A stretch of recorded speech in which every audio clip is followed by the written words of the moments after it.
Oh. What's happening, party people? So I'm not quite back to 100% today. I missed yesterday because I was, had some nausea. Today it's like not quite up here. It's more like down in my stomach, and it's, yeah, something's just eating at my insides, but, I'm able to sit up. I'm able to sit and play games. So I wanted to play games today. So we're gonna try and we're gonna see if we can finish. Where were we? Atlas. Oh, Sunny Plains. That's right. We just got the head, not the head bash, but we got the ability that allowed us to charge through larger boulders. I think we can just move on to Celestial Plains. I think we're good just to... Nope, that's Shamrock Isle. Off to a great start. Alright.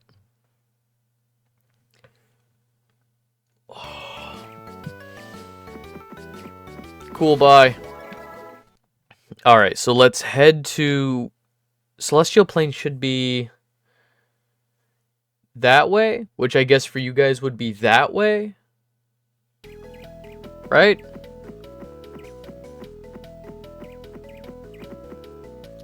Minty Mines.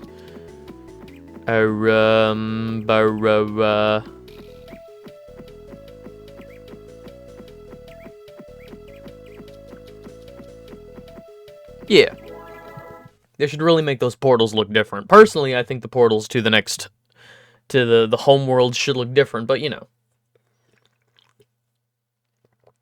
Alright.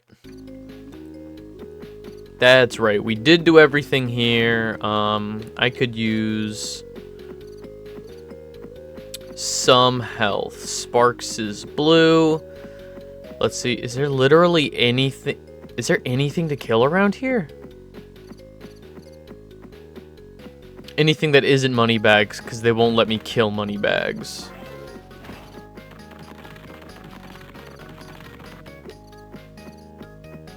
And this is the...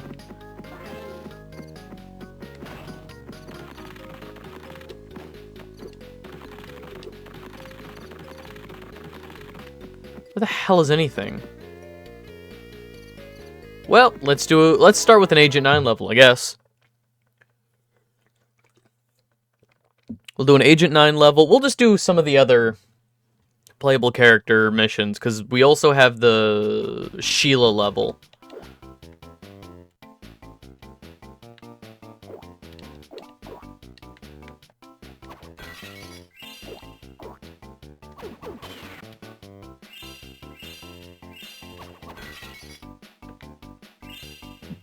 How many...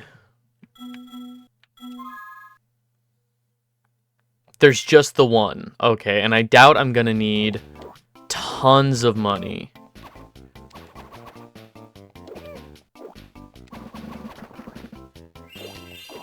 I don't need to get...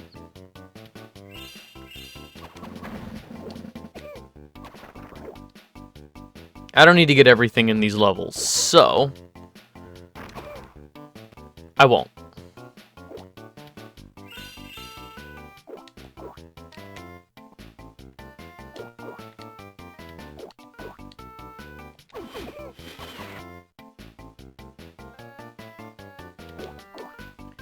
Again, the actual, like, design for these levels is really fucking good. I love the parallax going on with the jungle in the background. I think it looks great.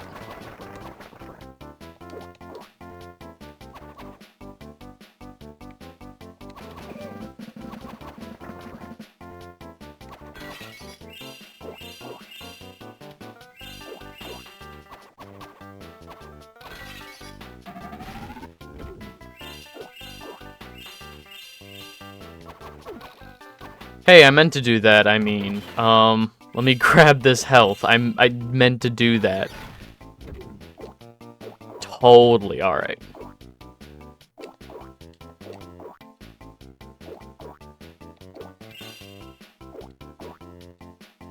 Nope, okay.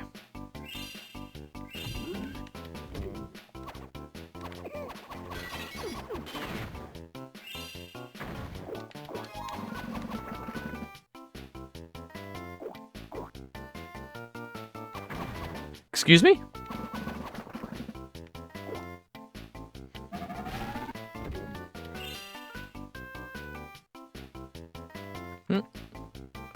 Why am I not? There we go.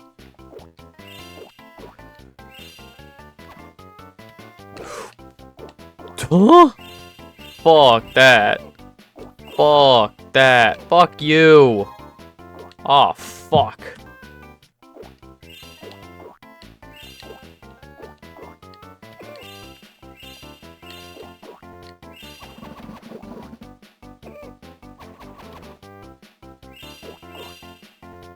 Uh-oh.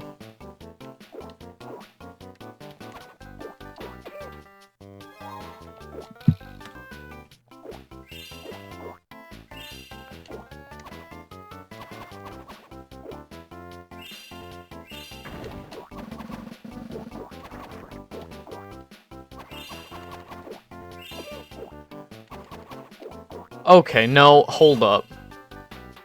If I destroy their shield, that should be a free pass. I should just not take damage from them. That's bullshit.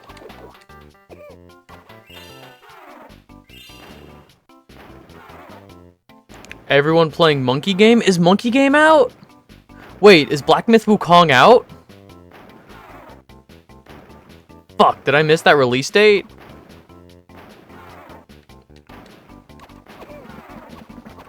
Came out last night.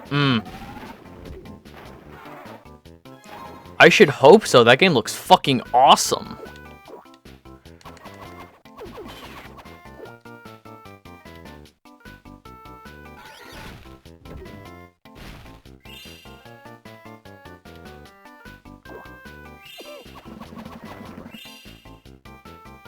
Fastest to 1 million single player game? Let's go. Good. 45 minutes. Hell yeah. No, legitimately, I remember Patches was telling me about that game. Like he's been eyeing that game since it was announced in like 2016, 2017. Like that game has been announced for a while. And I think I'm just going to go. I just need the one Firefly. I don't need the other stuff. But like he was telling me about it early last year. Like, well over a year ago, he was like, dude, check out this game. Like, there's been nothing about this game for years, but I'm so excited for it if it still exists. And then, like, that year's Game Awards or something had a huge press announcement for it. Like, don't worry, this game still exists, and it has a release date. It's like he manifested that game into existing again. Too many games. Replaying Cuphead before I play DLC. Oh, Cuphead. I tried and failed, and that was fine. Turns out I'm 10 times the gamer I was 6 to 7 years ago. Who could guess? Alright, did I already pay you?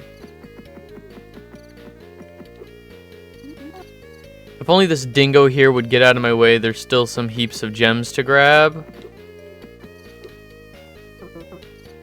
Despite the unending insults from this little lady, I'll be more than happy to step aside for the trifling sum of 700 gems. Alright. Now we'll just hop in here real quick. And yeah, I guess I should be grabbing more gems, just in case.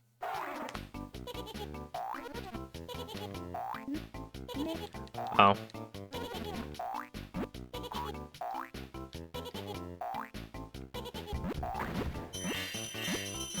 Alright, let's go Cubert ass level.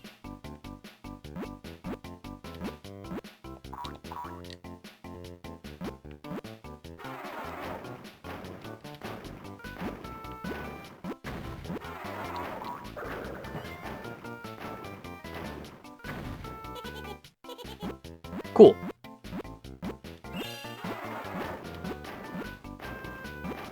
But yeah, no, I'm excited for Black Myth Wukong, but I'm in the same boat. Like, I'll get it eventually, but there's so many games I need to play, as well as just a general, like, I can't justify full-priced games all the time. So, I'll probably wait until it's on sale. Like, I'm waiting for Stellar Blade to go on sale. Boo. Alright.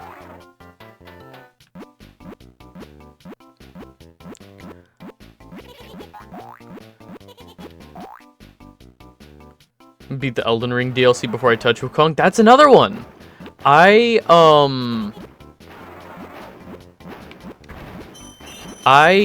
bought Elden Ring to play with my friends. I've mentioned this before. They wanted to replay it with the new DLC out. The Erdtree DLC. And it just chokes my GPU. Like, I want to play Elden Ring. I was enjoying Elden Ring. But in the long run, it's just gonna fucking destroy my computer. So I also need to save up just for a better computer.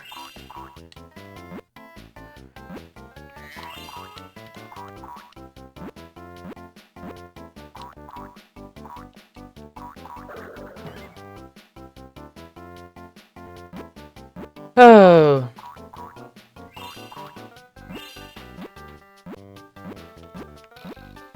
Eventually. Like everything else. Eventually. That should melt. Yeah, and then I can access the other one.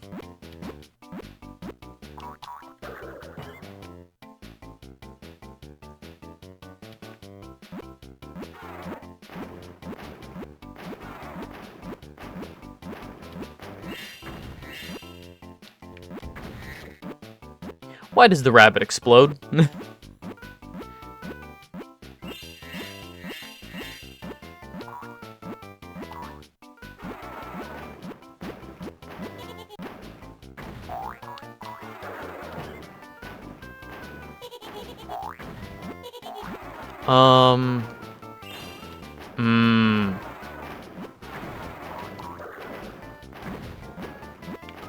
Shit. Okay. Let me come back to that guy, I guess.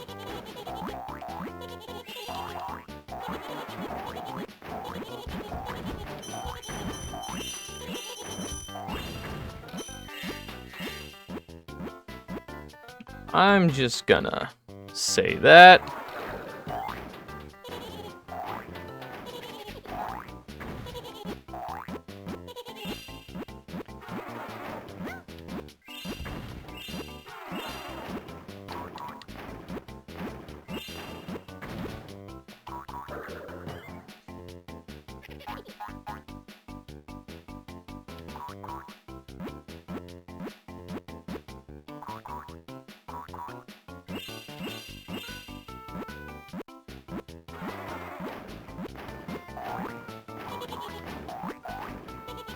Alright, oh.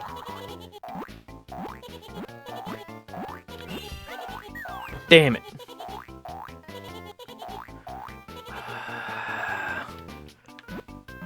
Okay, I guess it's not that bad, because I keep... Everything that is destroyed stays destroyed. So I guess it's fine to die? I just have to worry about conserving lives.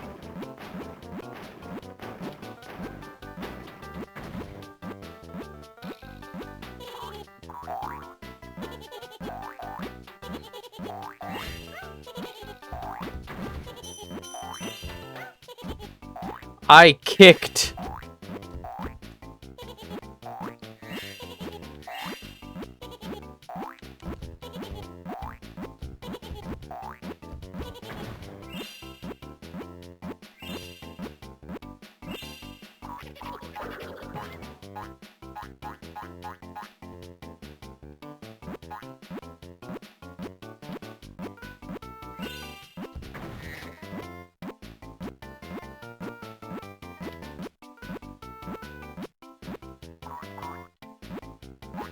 I'm just thinking about all the games that I do have that is like, oh, I'm gonna play this next or something, right? Like this is gonna be the next thing I play, and then it just doesn't happen. Like for one reason or another, just something comes up, or I'm playing something else. That's why, like, I'm glad that I'm like kind of just streaming whatever I want on Mondays. You know, not to say that the games that people vote on for the other, like, Tuesday through Thursday, not to say that those games aren't fun and that I'm not enjoying them, because I am. Like, I'm really enjoying this. I'm enjoying Judgment. You know, lots of games that I probably would never have picked up anyway.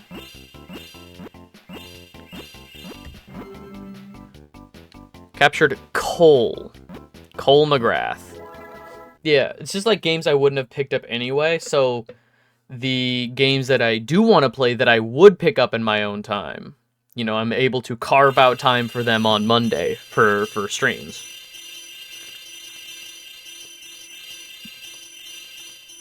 Because, like, I'm not really playing games anymore off stream, which sucks. You know, like, every now and then I might play something I've played a dozen times here and there. Like, right now, I'm playing through Sly 2 with my partner. Like, she played the first one. She, I think, started the second one. But then more games that were, you know, that she would want to play came up. And so that kind of fell by the wayside, and I was like, I know this game, I can pick it back up. Candy Lane. It's like tonight, hopefully, I can finish Sly 2 for her. Man. I also started Bioshock 2. Huh? Oh, this is just straight up the cavity level. Oh, God.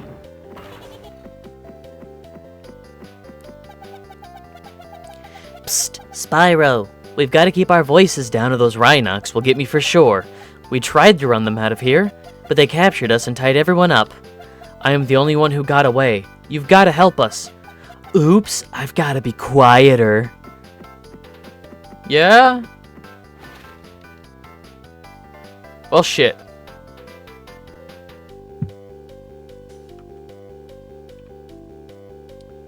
I finished in Stars in Time this weekend, and the original plan was to binge Tales from the Borderlands in one shot.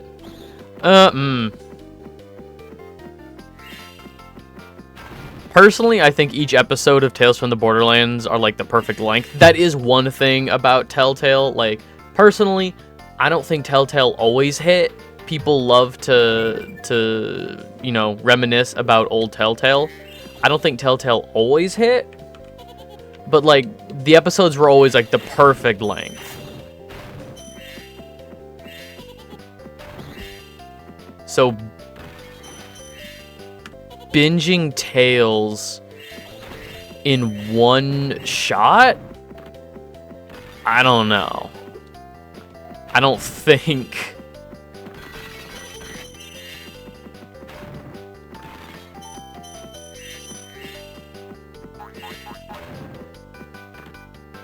Hell are these enemy...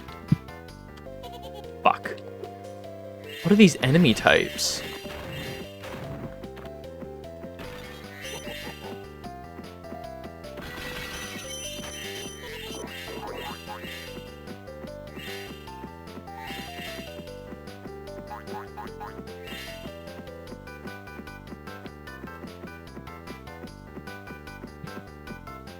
Oh, I should probably pull up...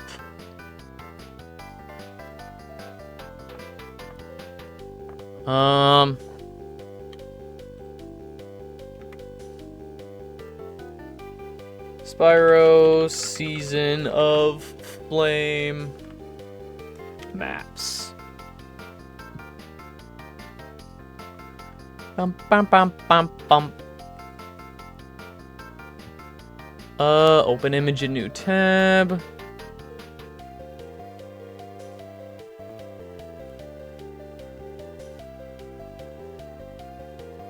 Okay, Candy Lane.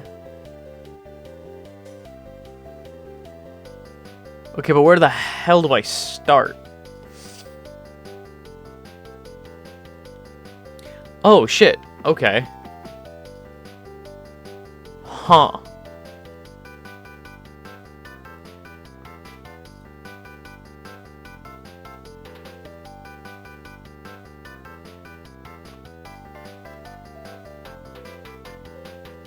Okay.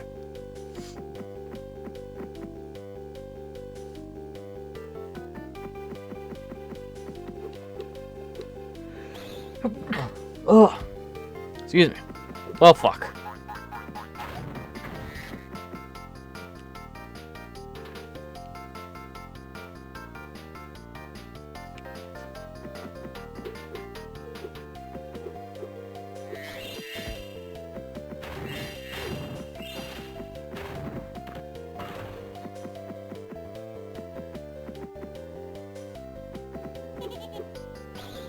Or left. Fuck you. Fuck you.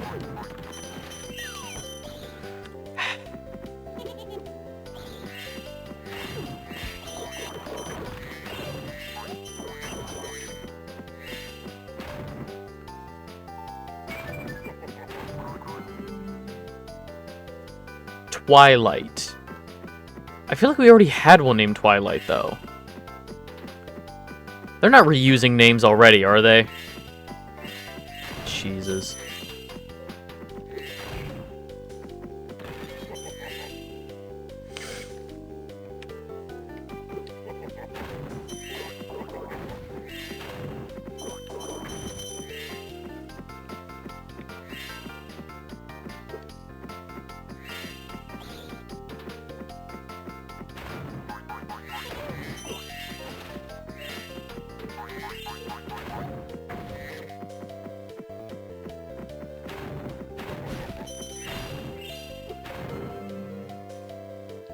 You captured Star.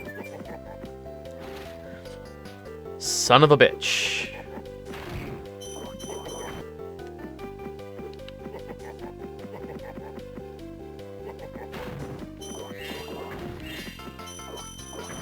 Yo, what's going on, gamers? What's happening, gamers?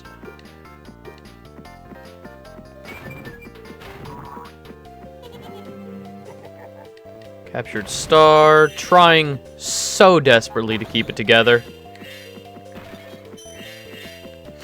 Oh.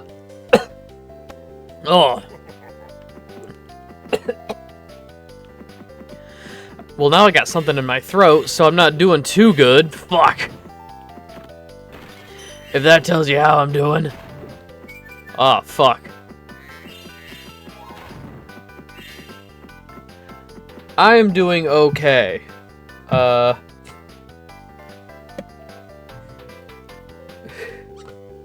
Yeah, no, like, I'm not even, like, that sick. So yesterday, I was a little nauseous. I had felt like maybe a 24-hour, like, stomach bug, like, maybe something I ate wasn't agreeing with me.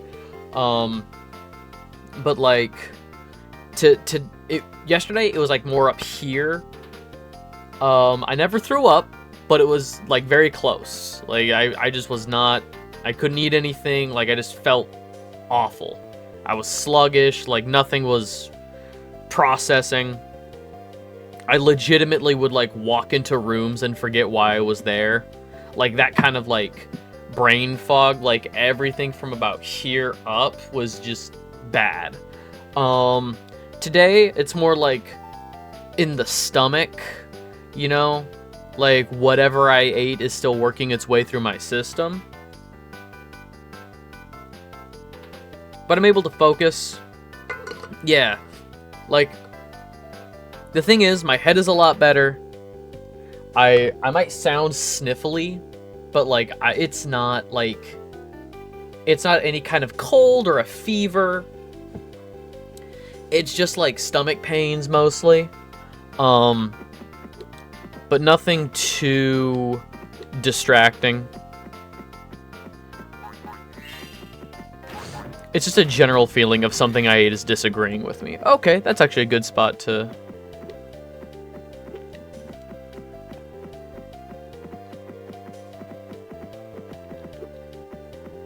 but how are you doing, Arrow? Ah! Actually, wait, I don't need to kill that. I'm at full health.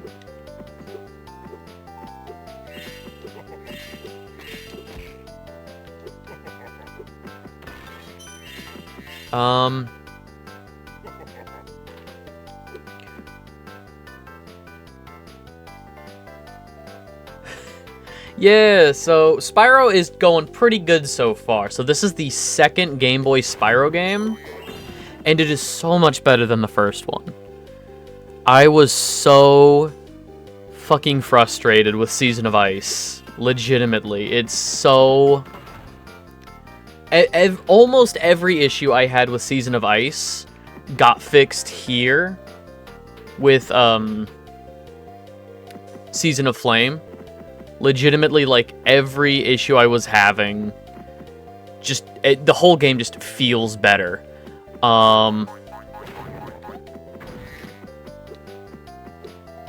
The only issue I have is that they now do a leading camera. Like, you see when I walk to a side, like, the camera shifts immensely to show you what's in front of you, like, where you're walking, which... Oh yeah, no, I hate it too. It's super not fun. Yeah. That's like my one issue with the game. I'm gonna save it. What's over here?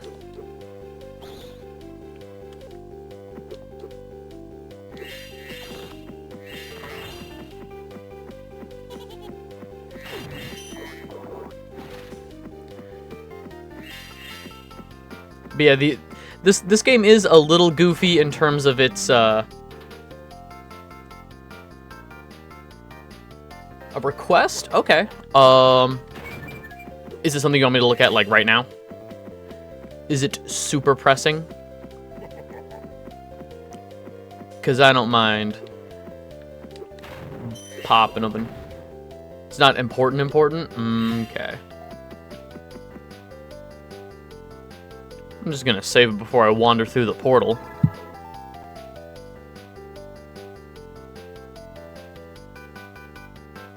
Oh, okay. Yeah, I can totally take a look at that later.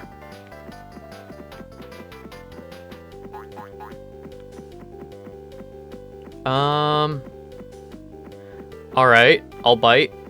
What the fuck is this?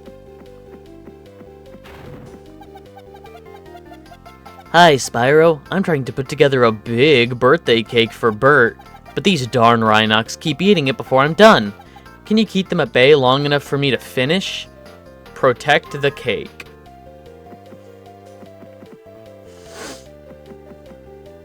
Huh?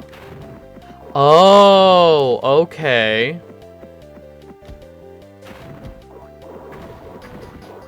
Oh, they just do damage to me by bumping into me. Fuck that.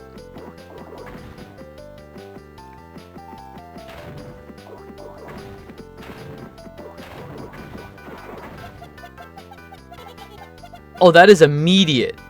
They cannot touch the cake. Oh, I hate that. Oh, fuck that.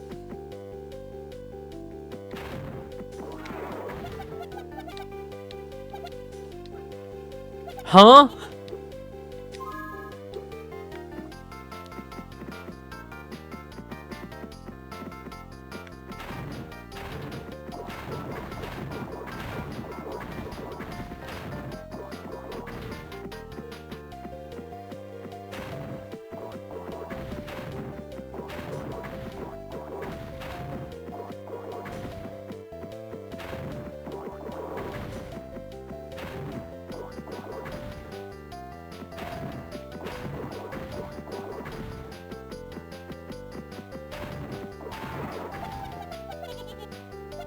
Fuck.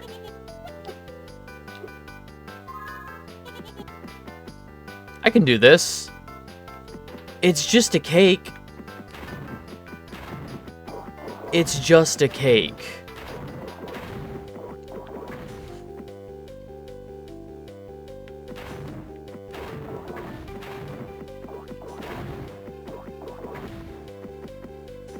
They only seem to come from like 5 directions, all in front of the cake. There's not going to be one that's like springing up behind the cake.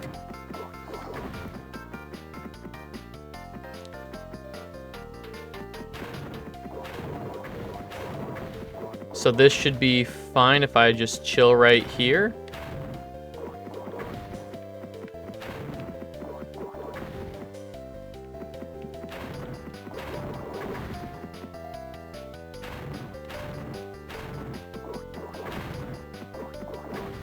Come on.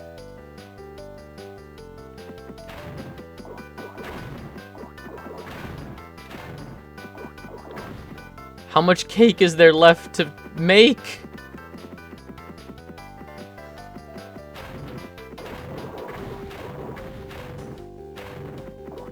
How much cake? How much cake?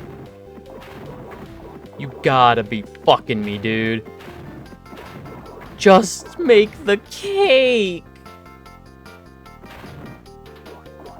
Oh, of course. We gotta have adornments.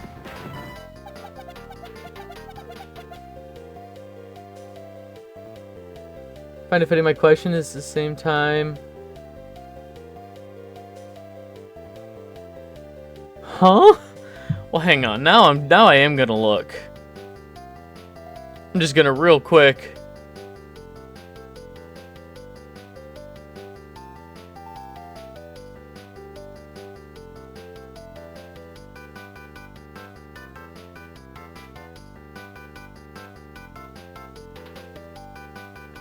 That's okay. Just a general. Oh, okay, yeah. I'll read all that later, but just a general. I'm looking at the date. That's far enough in advance. That should be fine. Let me just double check. That's Sunday, it looks like.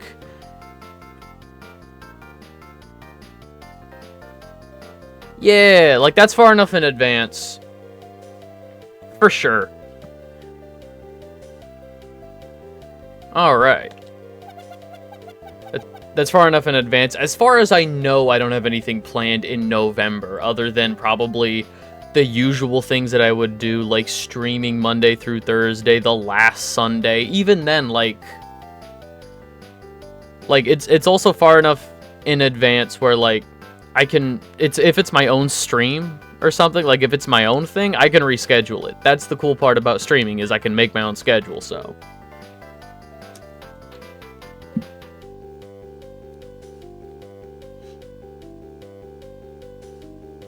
Accountiversary. Oh. Thanks for taking care of those Rhinox, Spyro. Without you, I never could have finished. Use a magical thing. Missed it in April.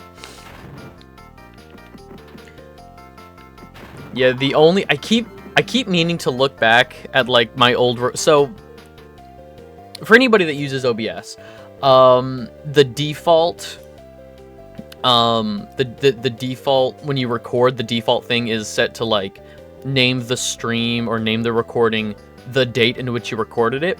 So I keep meaning to look back at like my first live stream from a couple years ago just to see what my actual, because I'm pretty sure my like actual streaming anniversary, I've had the account for a while, just a Twitch account for a while, but my actual stream anniversary is this month. No idea when. It might be today. Full disclosure, September 4th.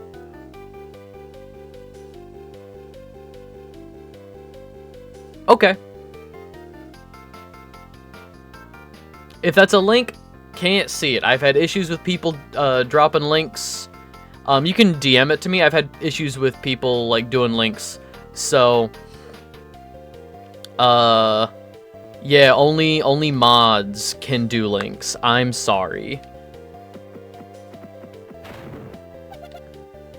I think there may be leftovers. That's a giant fucking cake, my guy. It's a tracker for your stream. Oh, sick.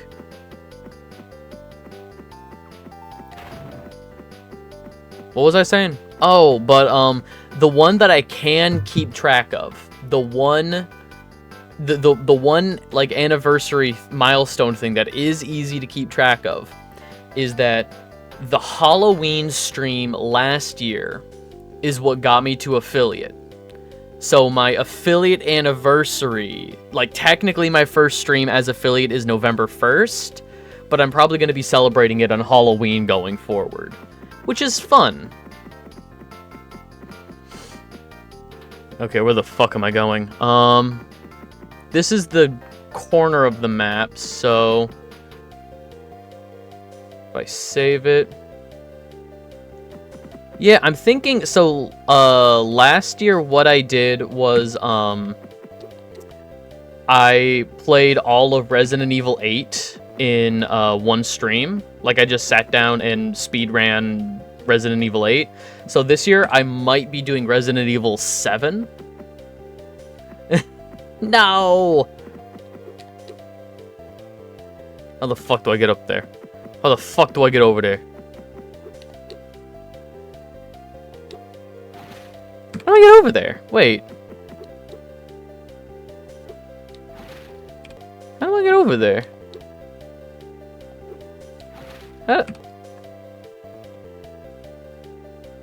How do I get over there? Oh.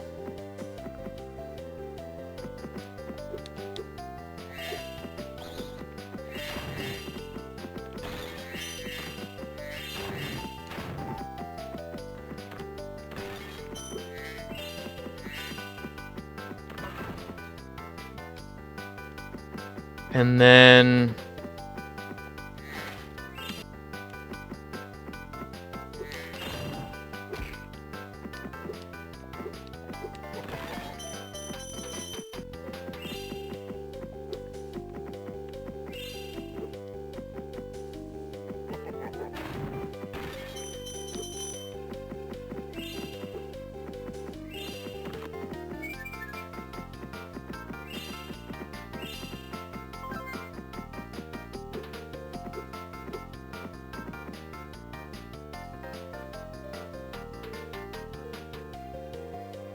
And then I can jump down?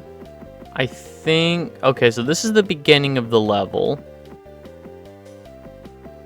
Yeah, last year for the Halloween stream, I speedran Resident Evil 8. No cutscene skips or anything. But this year, I might do Resident Evil 7. I don't know Resident Evil 7 as well as I know Resident Evil 8, but I still really like the first-person Ethan Winters, like the new Resident Evil games. Big fan. So that might be what's going on for Halloween. You know, I'm just gonna let that death happen.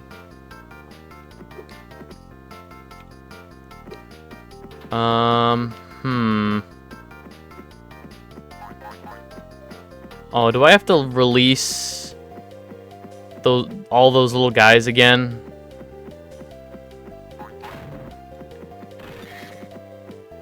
Fuck.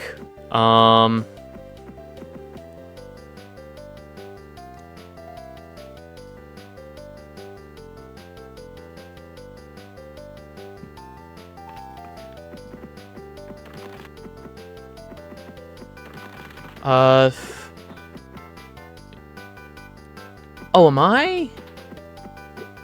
Oh, I'm not where I thought I was. Okay.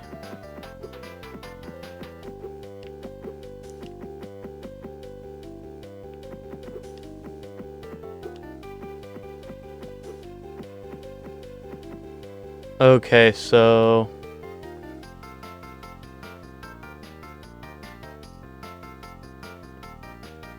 Let's... Oh. Duh, center of the map.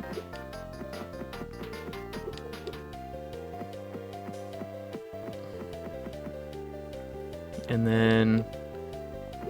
hop over here. And then...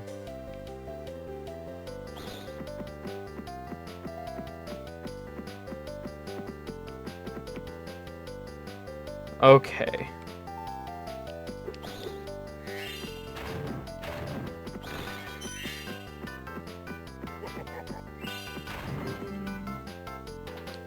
You captured Shimmer.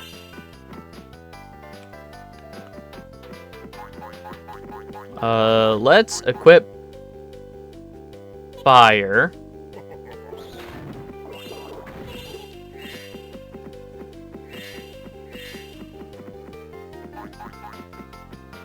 God. This level is so loud. I'm trying to because like these yellow squares that are bubbling or something, like this feels like I shouldn't be able to stand on it. There's just so many textures happening.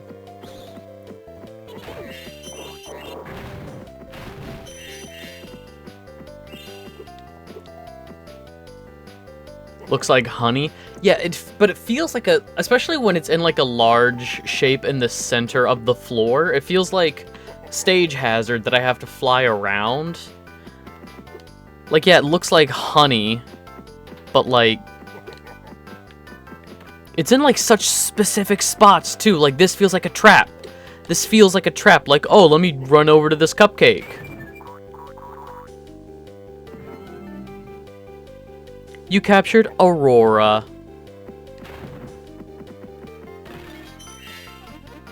That's the last of the gems in this level. Way to go. And I think that's the last elf. Let's go talk to Bert.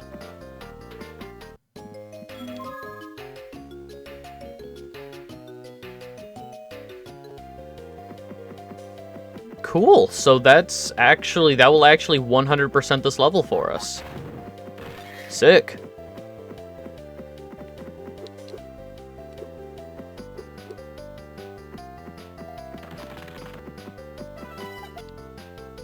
Thanks for rescuing everyone. I'm just gonna stay quiet just in case some more of those goons show up.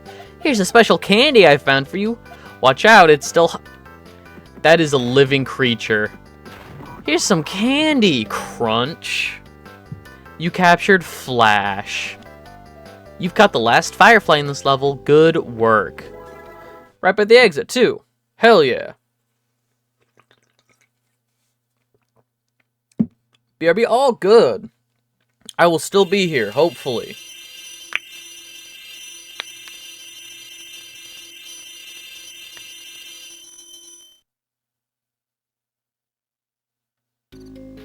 So we got everything in Celestial Plains. We got everything in Candy Lane.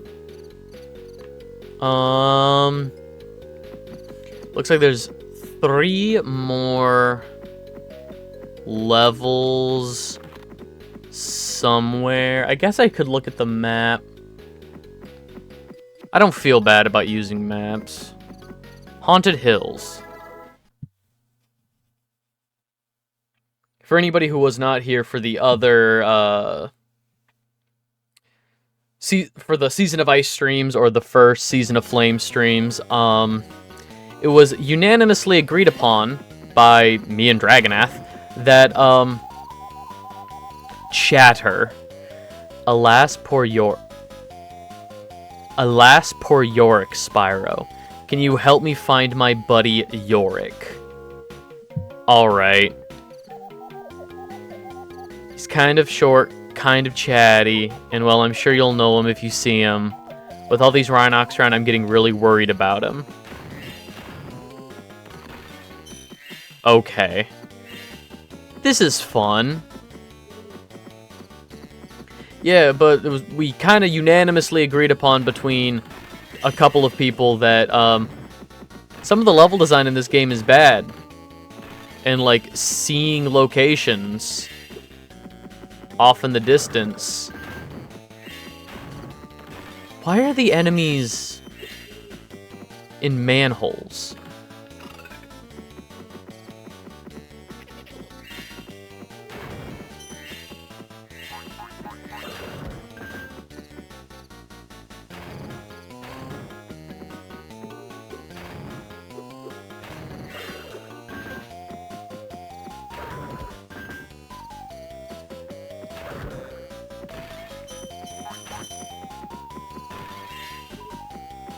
Huh.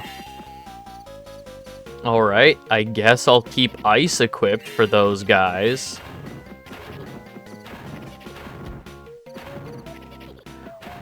Oh, cool. So the two enemy types in this level are each immune to a different...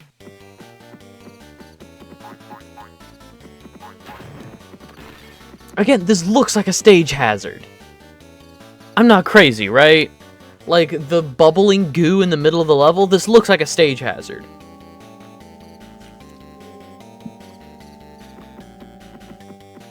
I really dig on the aesthetic of this level, but that's confusing.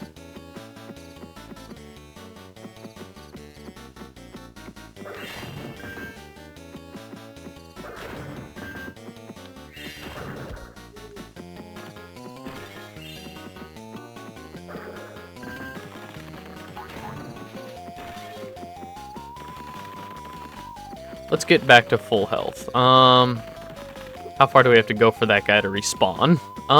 Isn't there one actually up over here too? Yeah.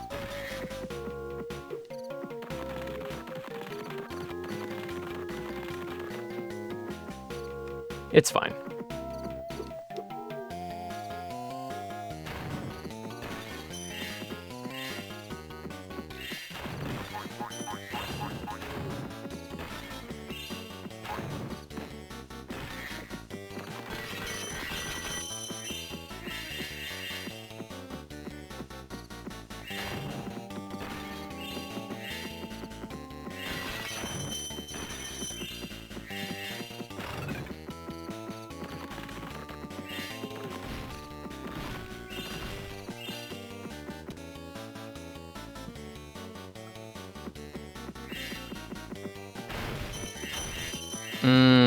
This is a pretty big room just to have a key in it.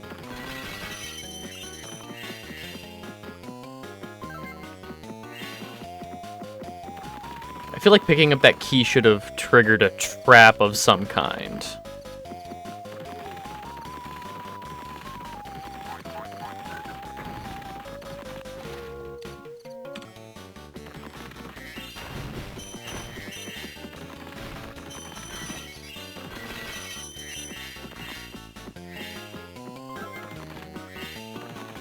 Yeah, really glad. So, I guess yesterday I would have been playing a different game, but like,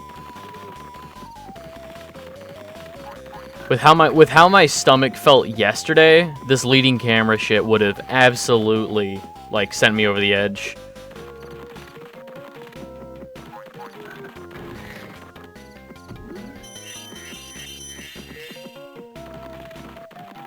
And like I said, I'm still not 100%, but like, it's fine for the most part. Okay,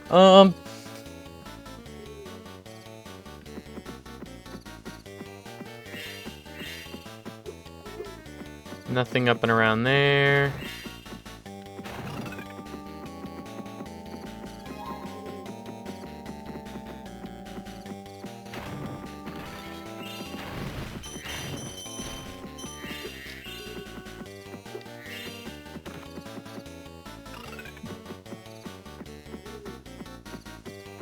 So we need to find a ghost and light up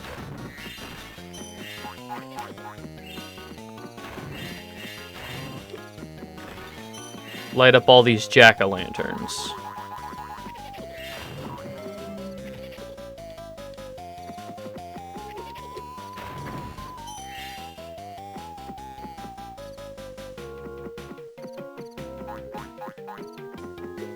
Are those witches also a mission?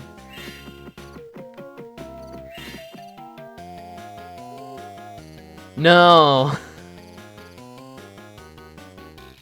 Could I be no controversial?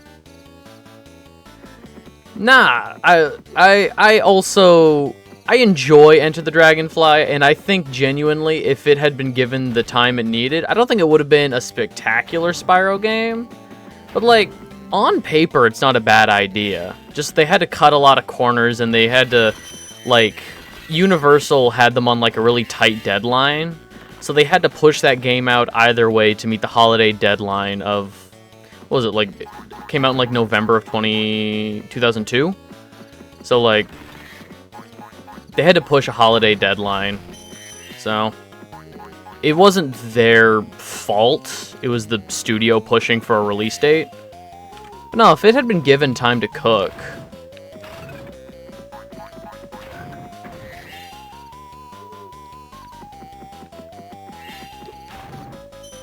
Oh, I can kill those guys with fire. Awesome.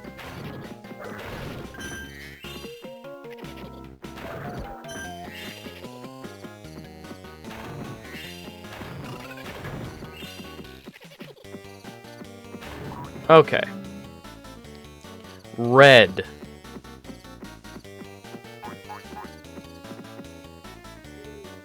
Oh, for sure. Like, you cannot...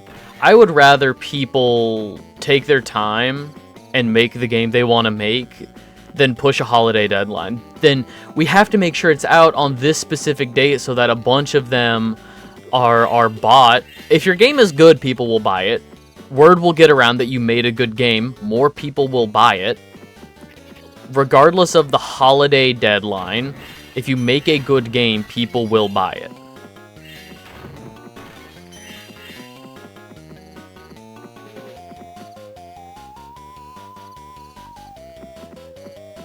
Yeah.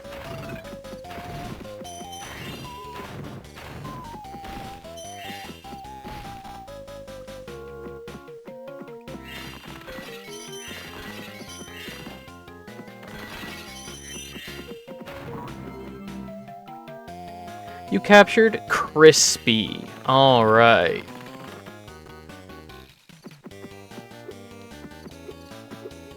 I don't entirely agree with that. Giving devs time is often a good thing, but there are a number of cases where devs got way too into their own heads with freedom. I think there's definitely... I think in terms of conceptualizing, there should definitely be a cutoff date of... Because if you give people all the time in the world, they will try to put in everything. You know, they'll try to squeeze everything they can into a game. And a lot of times it's like, oh, we should have saved that for a sequel. You know, that kind of mentality of like, if we had just like saved that for the sequel, it could have been better. We could have had more time to like flesh it out. I think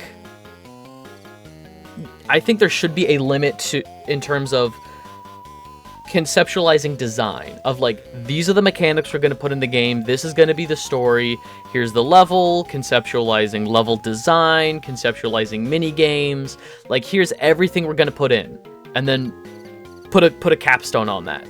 Put a every other idea you have, save that for a later project so you never run out of ideas. You know, save that for a later project, but like make sure you have a solid outline. Put everything you want on a list of like, here's everything that's going to be in the game, and then give them enough time to make sure that is good, make sure all that is perfect, and then ship, you know. But again, that's the difference between like game design, scenario writing versus actual like implementation and engineering and programming. I think designers should have a time limit. Programmers should not. And all of this is kind of redundant because oh, who was it? Bethesda? No. Was it Bethesda that just unionized? And it included engineers, developers, designers, programmers. It included everybody. Okay, what's going on here? Chills. Hey, Spyro. I heard you were looking for fireflies. I'll give you one if you can run my obstacle course. You have to make it to the end in under 1 minute. Ooh, give it a try. Let's save it, and yes.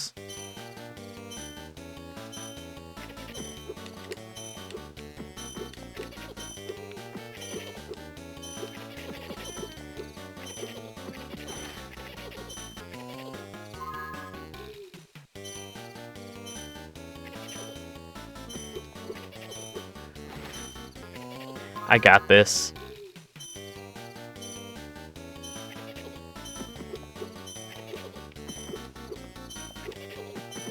Yeah, so this level is called Haunted Hill, and there's lots of...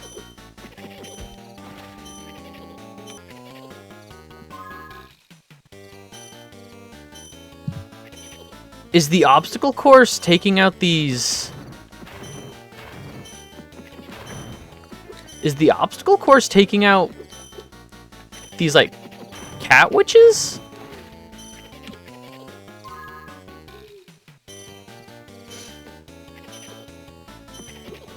Is that what's going on?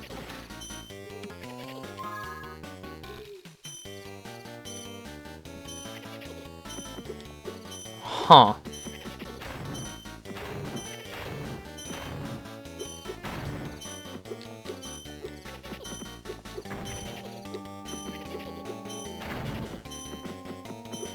Oh no, here we go.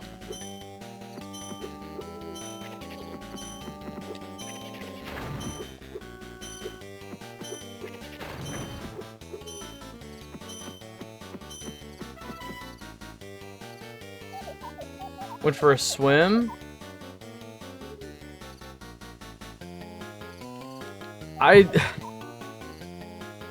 The thing is, every one of these levels has a particular, like, the level design is very like, just given the restraints of these games, there's like lots of islands. That's fine. I beat the obstacle course. Fuck that.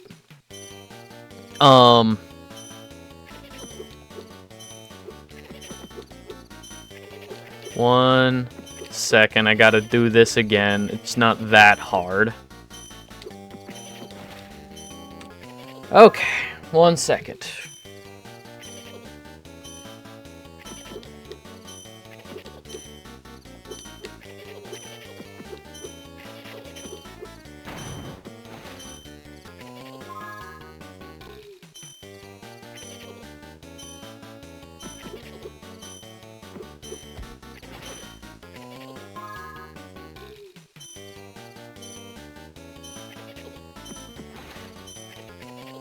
That one's on me. That one's on me. I got too ahead of myself. Alright.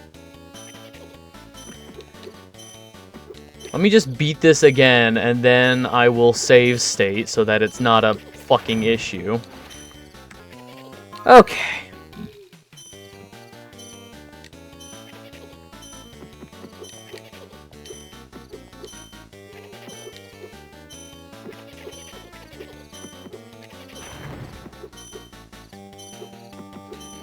And oh, the corners are what's getting me, because the corners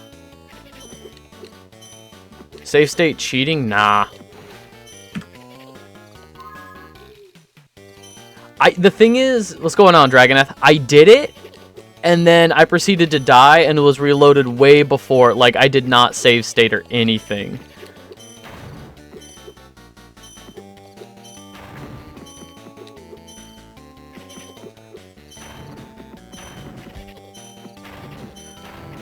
I know I don't have to kill these fucking cats, but it makes me feel better.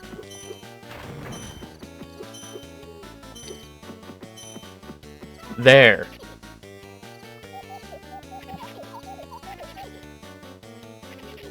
Okay. Deal's a deal. Here's your Firefly. Guess it's back to the drawing board for me. Let's save it.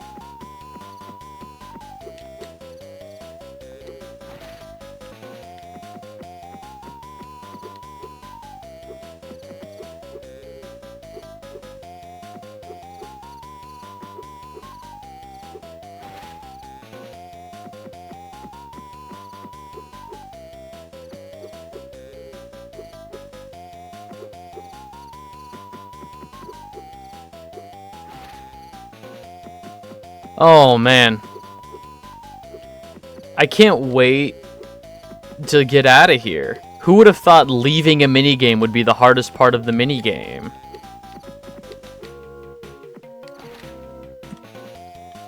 Am I really gonna have to start save stating with each fucking platform I land? That's just on me. Am I gonna have to start save stating on each platform that I land on?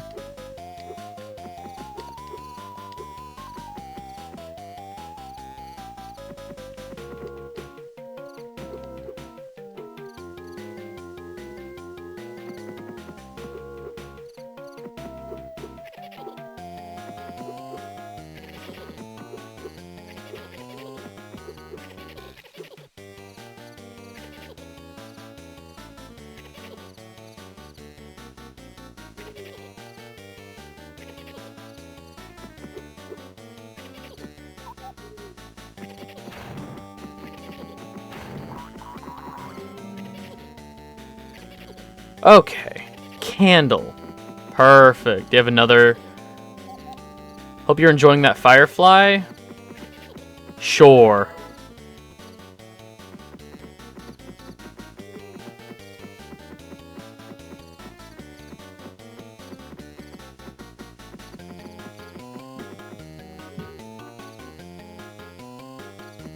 Okay, where is this on the map?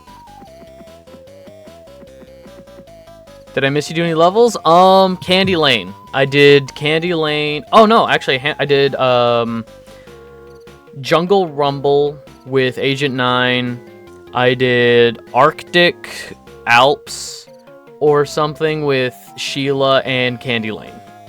Not Candy Lane. Candy Lane was an aggressive level to look at. I'm not gonna lie.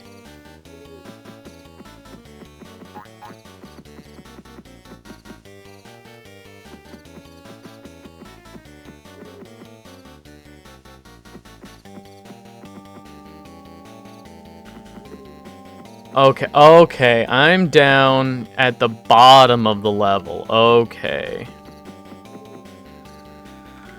Let's...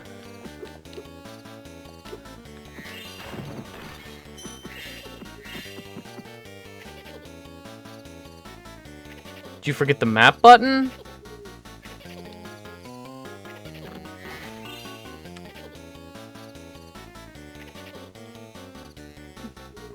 There it is. Yeah, I did forget the map button.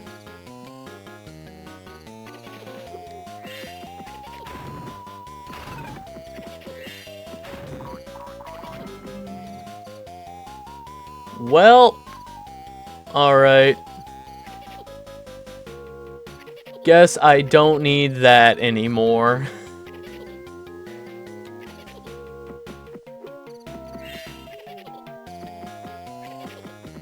Thank you.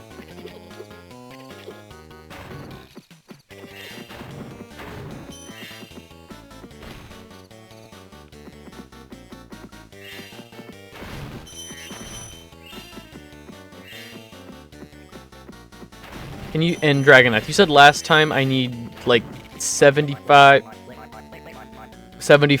fireflies? Yorick. Hey, a purple dragon! Now I've seen everything! Not that a talking skull is anything to sneeze at, mind you! Alright, Buster. Alas, poor Yorick, I knew him well.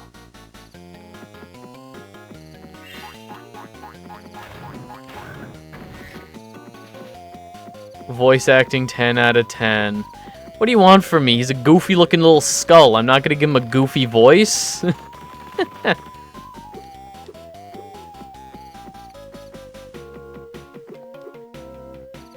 not gonna give him an Ed Wynn style voice.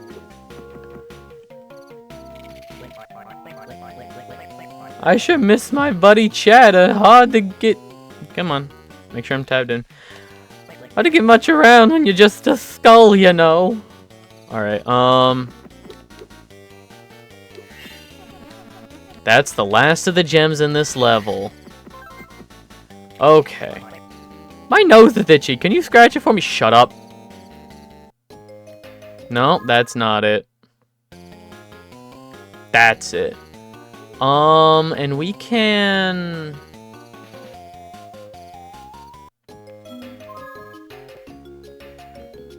Okay, and returning York would be the last,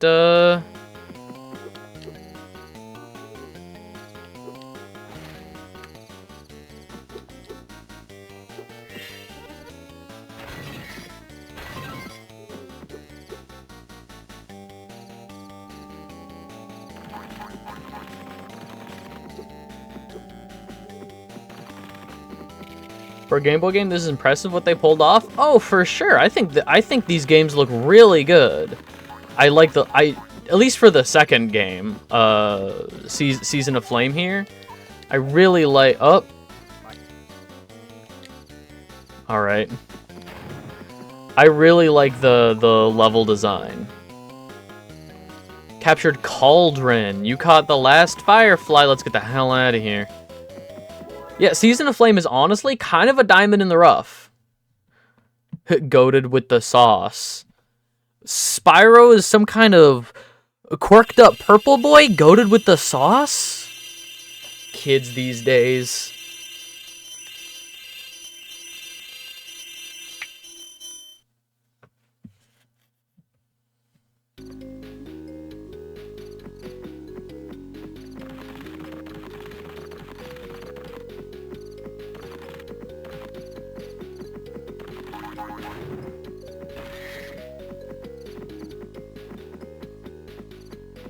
Alright, oh, I get it, I get it, Dragon Boy. Well then, unads. Yeah, it's a diamond in the rough is what I'm kind of considering it. It's impressive. Like, this game is impressive. The most impressive part about this game is that it is fun. And that's hard to say for most of these, let's be real. Okay, I'm missing 14, so I'm guessing there's 2 more levels with 7 fireflies each. Okay. Candy Lane. It is very... Oh yeah, like some of the portraits do look goofy, some of the portraits do not look right, but oh boy, another Sheila level. Mere 1,000 gems. We'll see you through this fine portal here. Cubert time. Cubert time. Did you do the other Sheila one here? I did. Arctic Alps or something.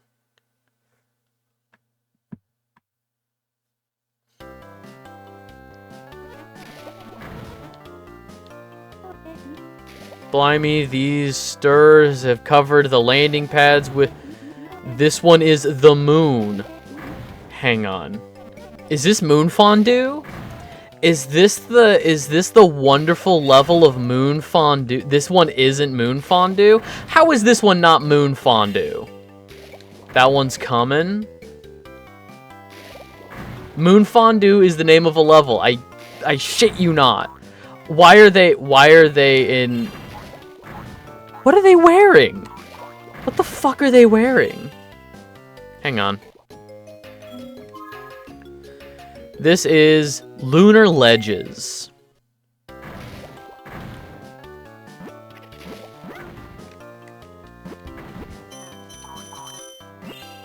Ahead of the curve. All right.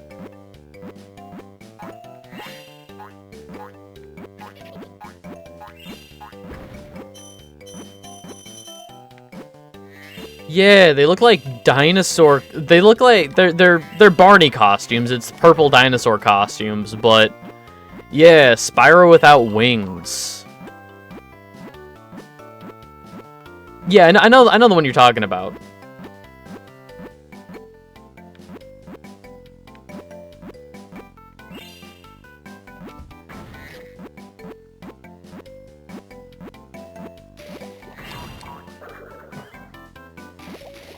All right, let's...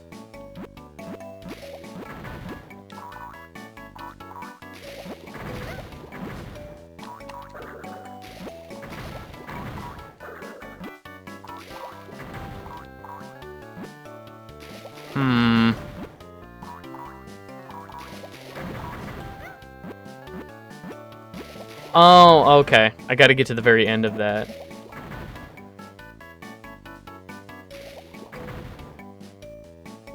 I guess cosplaying as Spyro if the Sorceress got his wings. Yeah.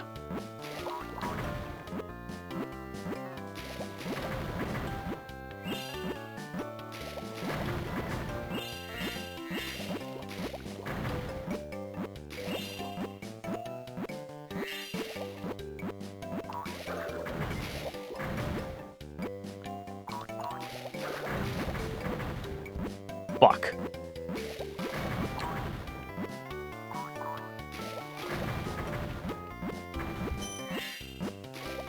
Real loudly.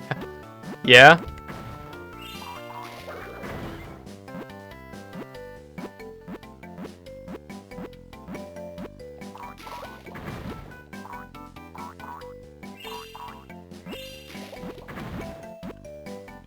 Yeah, by the White Stripes.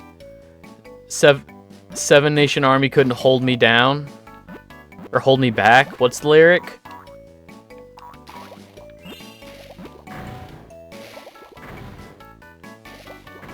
Yeah, that's why I thought this was Moon Fondue, because it's got, like, the cheese. Oh. Now it's definitely not dad music. The hell is...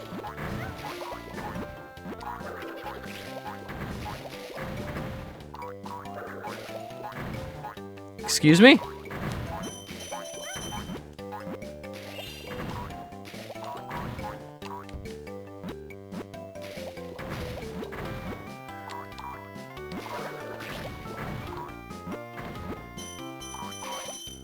Sure.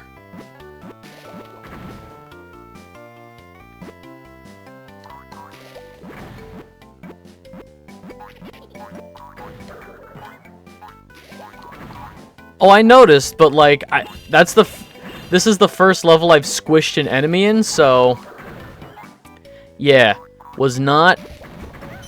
Fuck. Okay, I don't mind dying in the Sheila levels because I keep everything.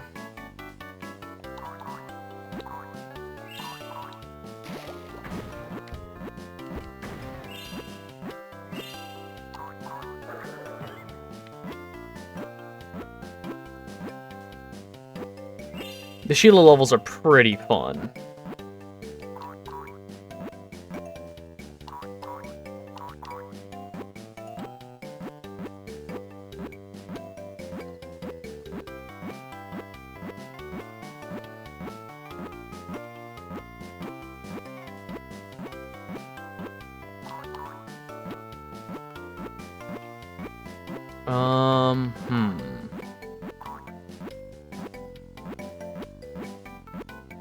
No.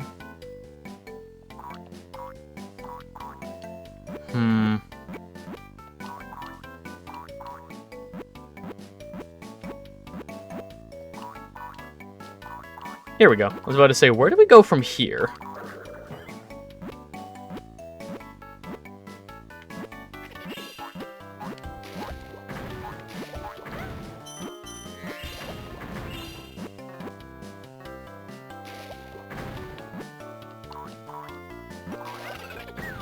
Fuck. Okay. That's fine. I just have to remember where the hell I am relative to where I just died. So I need to find all those, like, launch pads that have the rubble on them. That look like big targets once those. I need to find all of them. Yeah, that's what I mean. Like, instead of doing the save states for the Sheila levels, it's fine to die. It's fine to just reload.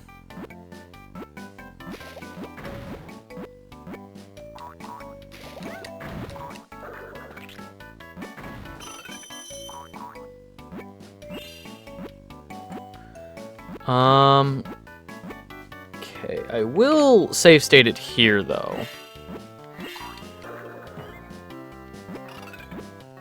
One left. This Rhino looks tough. Hey, see if you can get him to blow himself up? Excuse me?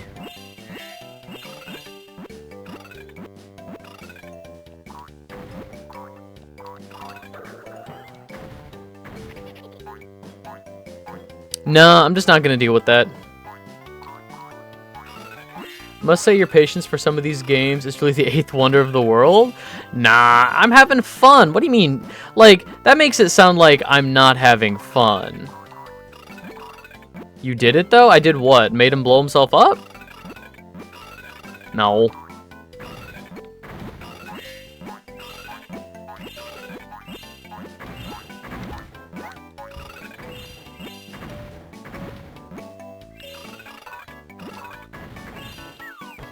Oh.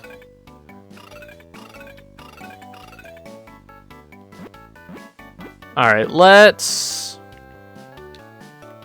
Yo, dude, what's going on? Do we keep... Cool, let's leave. I'm having a wonderful time.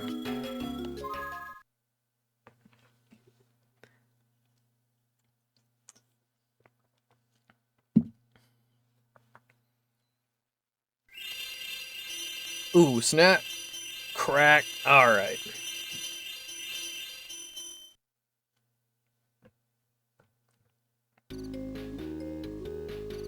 Oh no, I am having fun. This is legitimately, this is oh,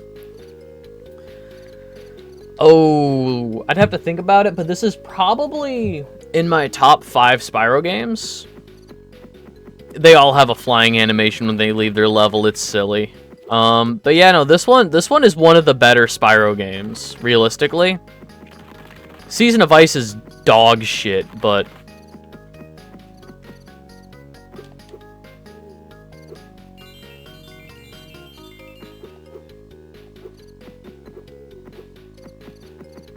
yeah, realistically, this game is better than, like, the Legends trilogy. This game is so much better than the Legends trilogy, actually. Could say it's a cold, dead game now? No? Like, in all honesty, it's probably, like... The original trilogy takes up the... Because they don't know, and they think, oh, her Game Boy Spyro... bad. I don't think twice about it. That's not true at all, honestly. Oh, Season of Ice? Yes, Season of Ice was bad. So it's like, the original Spyro trilogy are, like, obviously S tier. Those are, like, the original games are perfect. And then, probably A Hero's Tale. A Hero's Tale, like, I've streamed it 3 times now. A Hero's Tale has really grown on me. I'm a fan of A Hero's Tale now. And then... This is objectively better than Enter the Dragonfly, but I do have way more nostalgia for Enter the Dragonfly. So, like, I would put this one above Enter the Dragonfly, like, right, number 5, like, right in the top 5. Enter the Dragonfly... Because, legitimately, I think I enjoyed Enter the Dragonfly more than the Legends trilogy, which is probably blasphemy for someone. So, like, original trilogy... Hero's Tale, this game, Enter the Dragonfly, the Legends trilogy, in descending order. Like, probably, no, I like Dawn of the Dragon more than the Eternal Night. So, like, New Beginning, Dawn of the Dragon, Eternal Night. And then I haven't played, like, Attack of the Rhinox yet, so I can't really put that one up on the list. I didn't get far enough in Shadow Legacy to have that even make an imprint on my mind. I know I played some of it at some point. Oh, yeah, for sure. I don't know how I feel about Attack of the Rhinox. It's better than Season of Ice. We'll get to it, you know? It's on the list. It's yeah, we talked about that. It's more of an open, like... Not Metroidvania, but, like, all of the things are connected. All the levels are more connected. Similarly to, like, A Hero's Tale. Like, if this is Enter the Dragonfly, but Game Boy, you know, with fucking fireflies, like, basically the same capturing mechanic for the main collectible. It's ridiculous. Like, surface level Attack of the Rhinox sounds more like A Hero's Tale. Candy Lane, Haunted Hills, Rumble Jungle, Lunar Ledge, Arctic Outback, that was it. Alright, I don't know where to go. I don't know where levels are. This is to leave. Excuse me. That's to leave.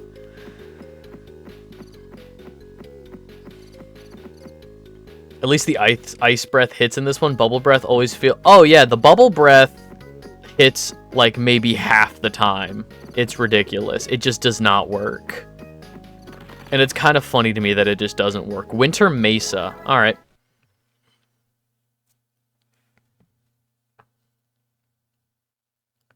Bubble Breath, it's... So, like, you can tell they were trying something. I'm not mad. Again, I will always say that conceptually, Enter the Dragonfly is a good idea. Maybe not bringing Ripto back, maybe having a new antagonist, but, like, the different breath attacks feels like a natural progression of Spyro. Because, you know, you had the Ice Breath power-ups, the Super Flame power-ups, Supercharge power-ups. Like, the wing...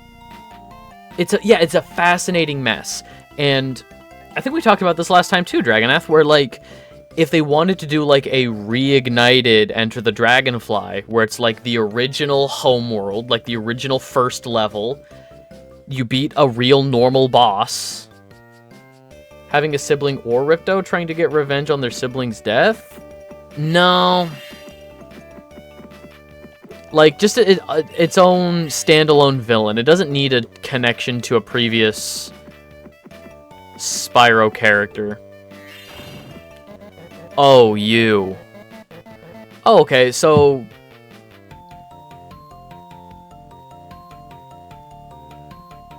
So, wait. Winter like...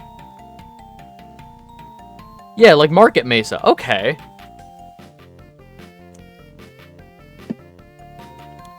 That's fun. Spyro, boy am I glad to see a friendly face. I got lost in a blizzard, and with all these Rhinox around, I can't get home by myself. Would you mind giving me an escort back? I've got to sing at the festival tonight. Sure. Where are we going?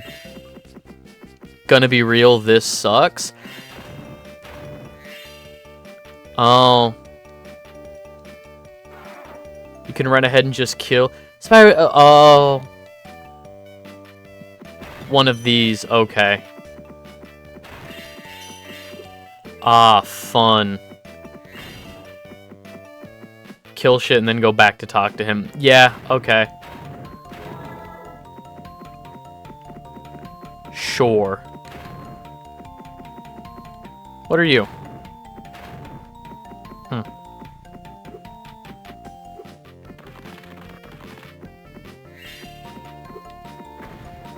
It's not quite as brutal as the Alchemist. Oh, fuck the Alchemist mission.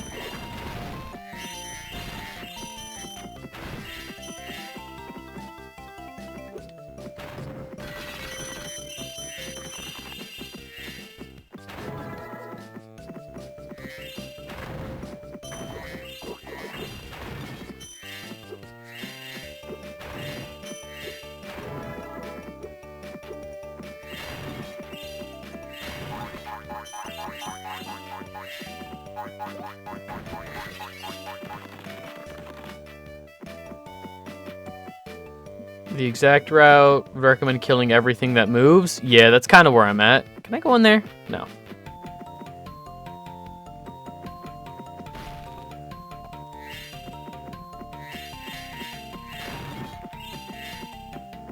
Cool. Nothing in here. Money, but...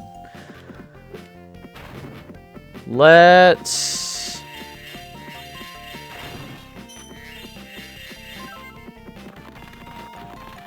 Did we pass the... Did we pass the chest at the beginning of the level? Am I thinking right? Oh my gosh. Come on. There we go.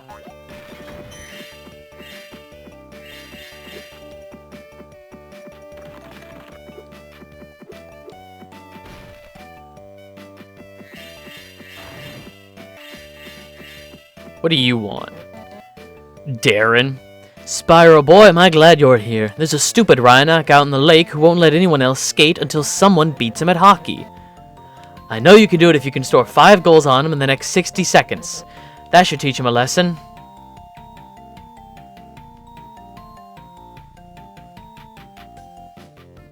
Oh boy, hockey time.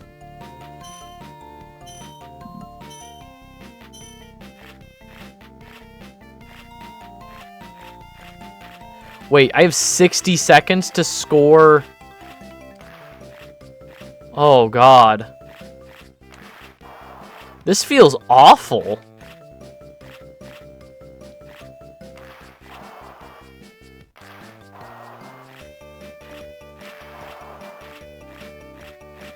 Once you get the hang of it, it's fine.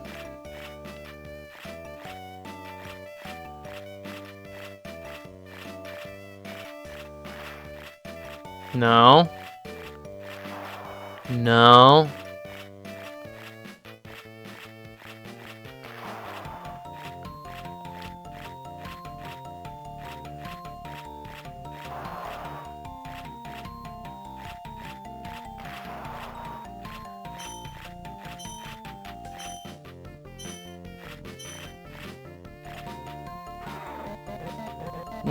No,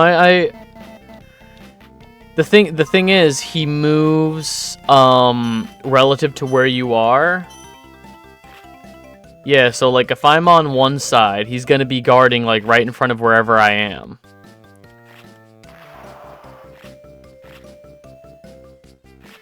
Yeah, so trick him to be over here, and then try and get into the other side.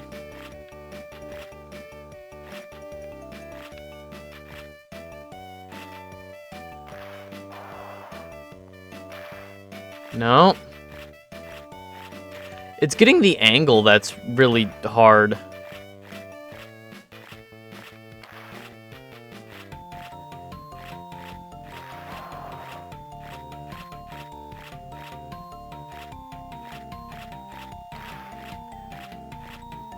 Well, here's the thing.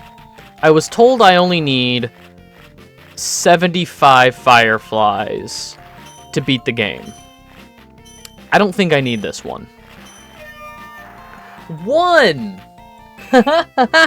One!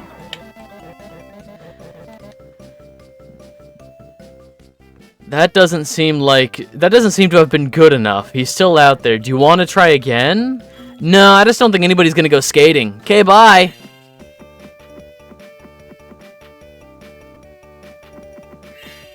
Boy. I want to melt the giant snowman.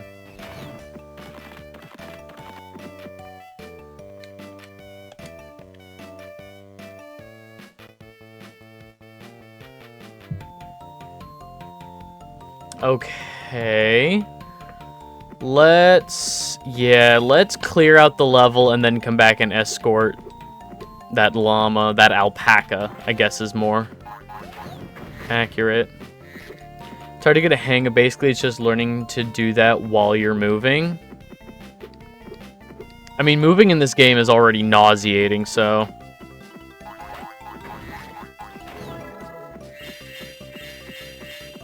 Oh, okay, I guess I'm down here now.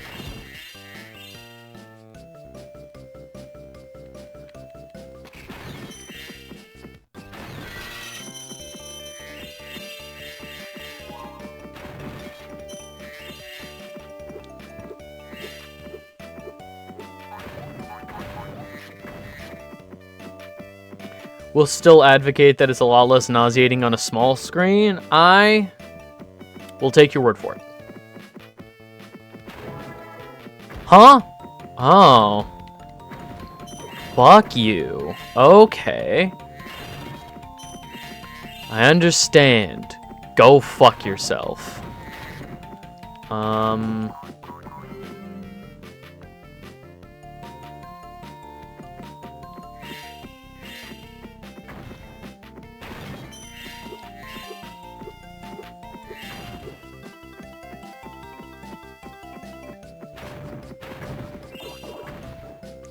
That's fair.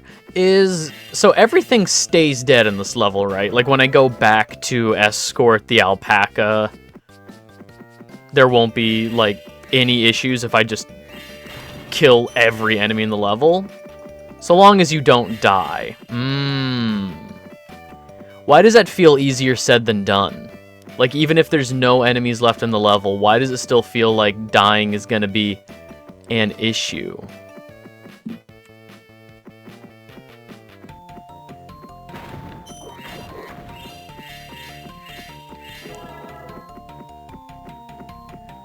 Because you like to fall off. Hey, I don't like to fall off of things. It just happens.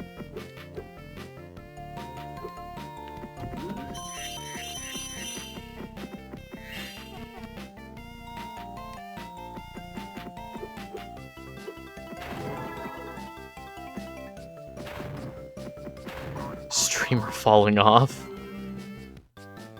It's okay to be allergic. Gloaming. I captured who?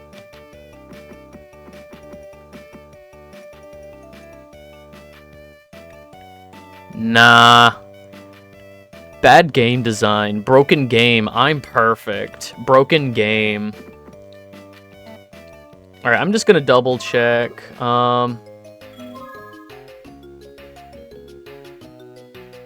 Okay, so there's one more two hockey. Gloaming sounds like slang for something inappropriate. Yeah. Okay, so escorting, whatever those floating candle things are. One more roaming firefly. Okay. There we go. So those little candle things, do I use...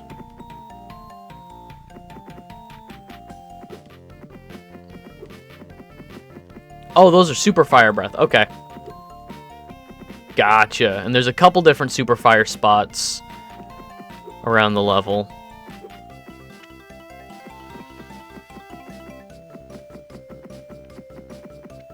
Aha. There you are.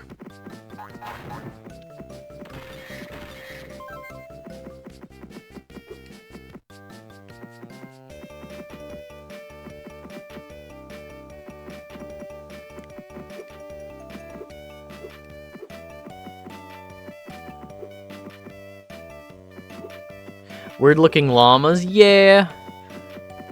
I don't know, I think they're cute. I really do like the sprite work in this game, but you can definitely tell, like, Spyro, they had a 3D model to go off of. They had a... But, like, all of the original characters in this game... Like, the eyes are a little big.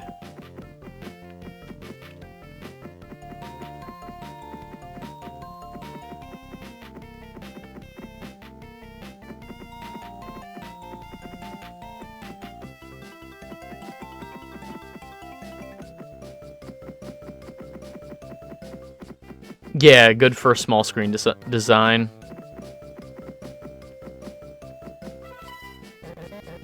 Luke. Andy, you're back. I was so worried that something had happened to you. The festival just wouldn't be the same without our star baritone. Thanks, Spyro. The notes will be so beautiful tonight. You'll be able to see them hanging in the air. In fact, there's one now.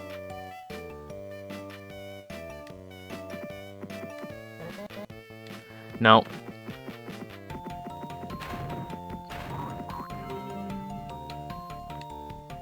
Glint. Oh, 1 second.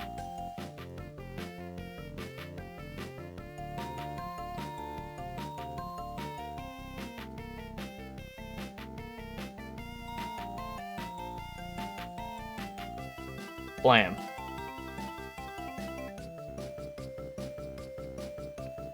You don't have to... Like I mentioned last time, Dragon Ball, you don't have to... Like, not everything needs to be a joke. It can just be a vibe. We can just hang out. Not everything needs to be funny. And it's not ugly. The llama's not ugly, Dragon Boy. There we go. Okay.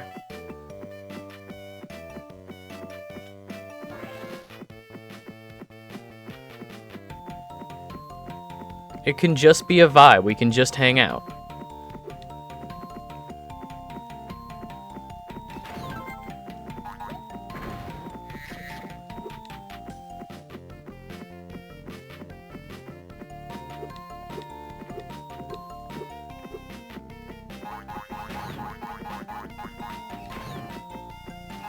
I love the sound this makes.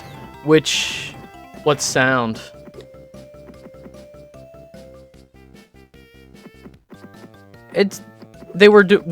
Yeah.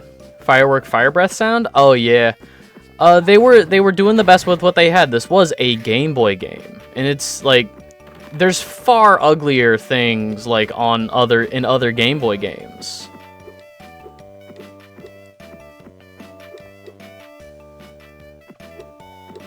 Was there one up here? Oh, I thought I missed one up there.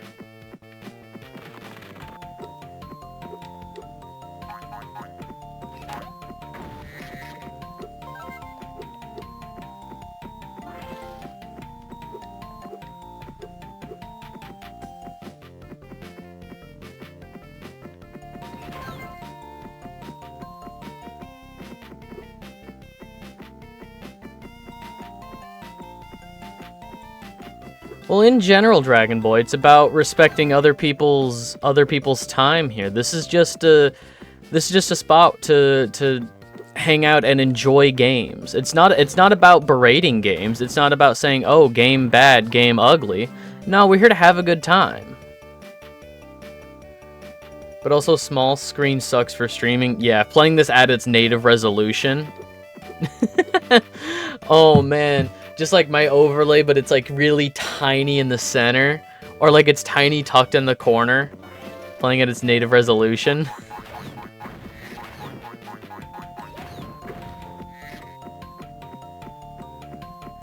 No, you can't control how it looks, Dragon Ball, but you can control what you say.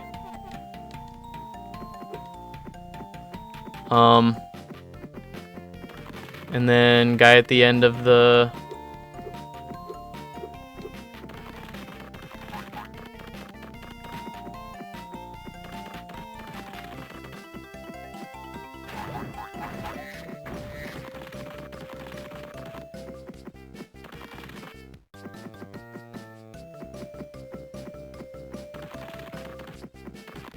Talk to this guy?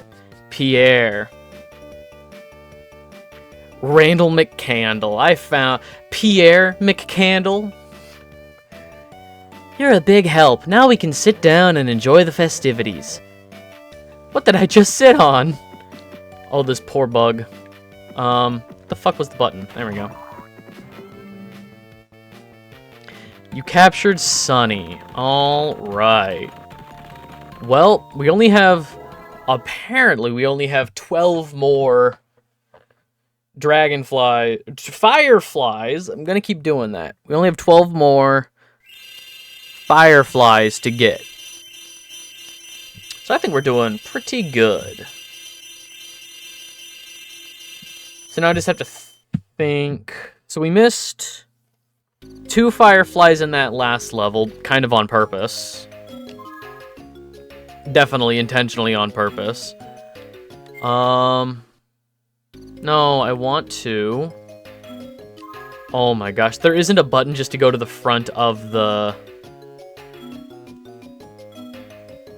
Choose what to do and what to skip. Yes, when you told me I didn't need to 100%... Yeah, when you told me I didn't have to 100% this first one... Oh wait, actually...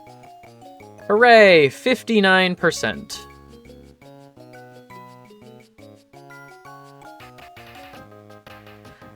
Yeah, and I mean, it's not even about no negative opinions all the time, but like, I don't know, maybe like, it's part of like learn to read the room. You know, we're sitting here talking about like, hey, this game was really good for a Game Boy game, you know, like, I can tell what things are, the level design is good, you know, we're talking big positive things about this game, and not every game is going to be that way.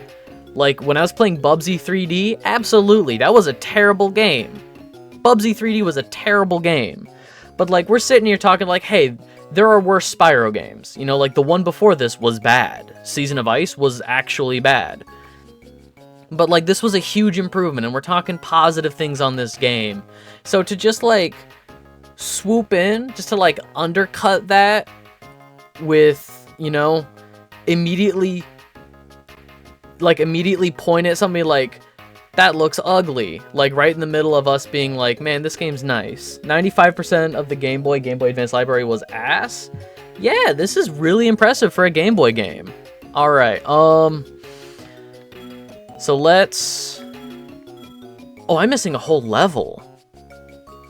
So I intentionally missed 2. It's all good. Just like going forward, you know, like not everything needs to... Shout out to Charlie and the Chocolate Factory on GB8 Timber. Oh god. I've seen the console version of that game, like the GameCube PS2 version of that game. I know the Game Boy one is obviously going to be very different. I'm the one who shit talks. I mean, I do remember very specifically your hot take of Final Fantasy VII, which we don't have to bring that back up, but I remember that. And I mean, like, everybody has one of those games, right? I think everybody has one of those games where it's like, I don't get why this is as popular as it is, or I don't see it, you know, I'm not a fan. Like, I think everybody is allowed to have those games, right? Like, I certainly have those movies. And game. I question who looked at Charlie and Chocolate Factory and decided, let's make a game out of this. Oh my god, early 2000s? You couldn't move for a freaking, tie-in game. Oh my god, there are so many movie tie-in games. Ant Bully? Yeah, Ant Bully, fucking Ant Bully. Again, I've seen the console version of that game. But, like, if you were a kid's movie ever between, like, 1998 and we'll say, like, 2012, probably as late as 2012-ish, you could not move for a movie tie-in game. There were so many of them. B-movie datings. Oh, B-movie. Oh, the B-movie game. Oh, man. And it's interesting because there are some diamonds in the rough about them. Production cost times could be ultra low. Oh my god. The Wii was an incredible hurricane of one of the most accessible consoles ever. Like, cheap sprite work is way quicker than cheap 3D model work. So, the Wii was this perfect hurricane of being one of the most accessible consoles ever. You know, Nintendo was trying to market it to whole families. You know, grandma can wave a remote around, get grandma to play Wii Sports with you. Oh boy, here comes another one. Be gone. Bam.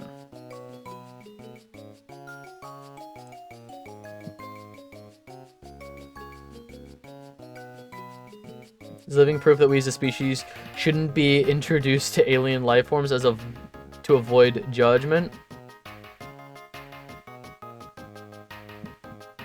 With tiny resolutions. About why every game from like 20 years ago is actually bad. Oh my god. Well, so that again, that's what I'm talking about. Is like the Wii was super successful, but also had immense amounts of shovelware. It had just shovelware schlock around the same time as all these movie tie-ins were happening, you know, mid-aughts.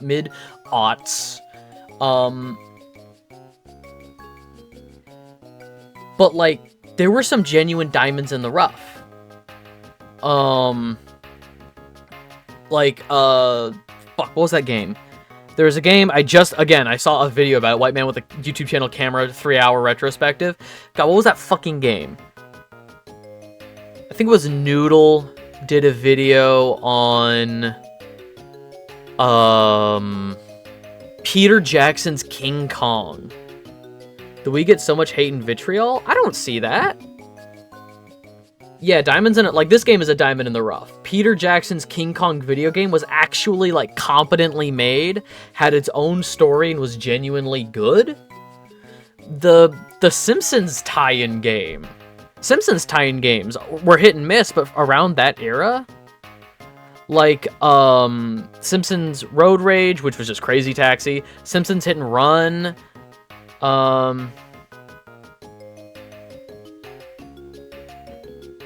yeah, so the Wii U failed because, Nintendo was trying to market it the same way they marketed between the Nintendo and the Super Nintendo, but at that point, yeah, confusing marketing. By naming it the Wii U, people just thought it was an add-on for the Wii, and were like, I don't need a second screen. Nintendo dropped the ball with marketing? Yeah. My thing with the Wii U is that Legend of Zelda Twilight Princess Remastered is just trapped on the Wii U. I never had a Wii U, but I want so desperately for them to put Twilight Princess Remastered onto the Switch. It's my favorite 3D Zelda game. I want so desperately to replay that game, and I could just fucking plug my Wii in, I guess. Second screen with a big TV screen was really off-putting. I mean, it's just the console DS, I guess. To the modding scene? Ah. What the fuck are we doing? Celestial Plains, that's right. We were looking for last level. Last level inbound. I might look... Oh, what do I mean might look at a map? They gave me a map. The Skyrim defense. It's only good because of the modding scene. Okay, so that's the level I was just at. That's to exit the level. Up in that corner?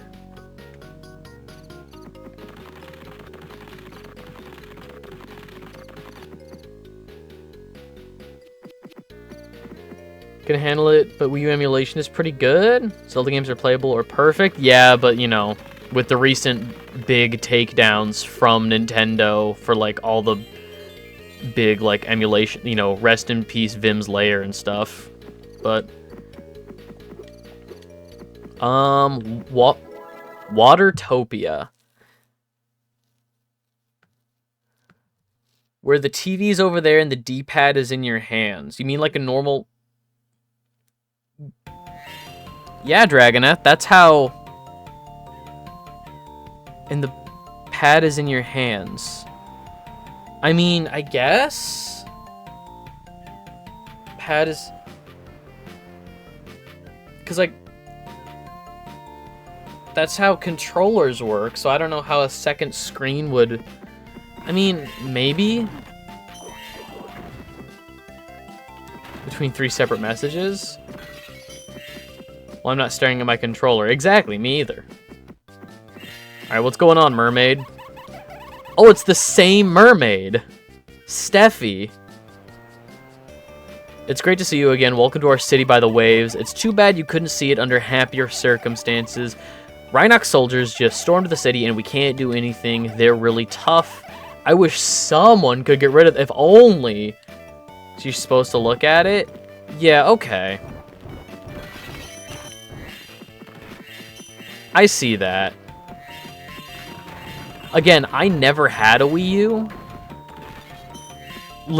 Legitimately, I'm trying... There's maybe... At this point, now that the Wii U is dead and the whole library is out there, like, these are all the Wii U games...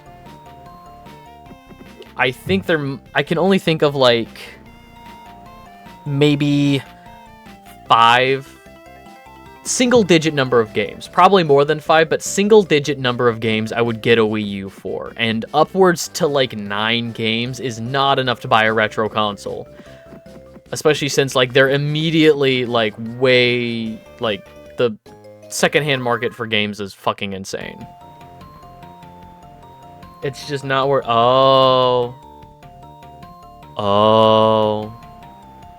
One of these levels. Okay, it's gonna be like a perfect loop.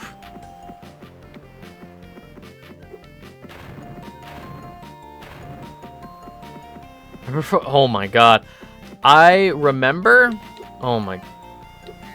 There... Okay. I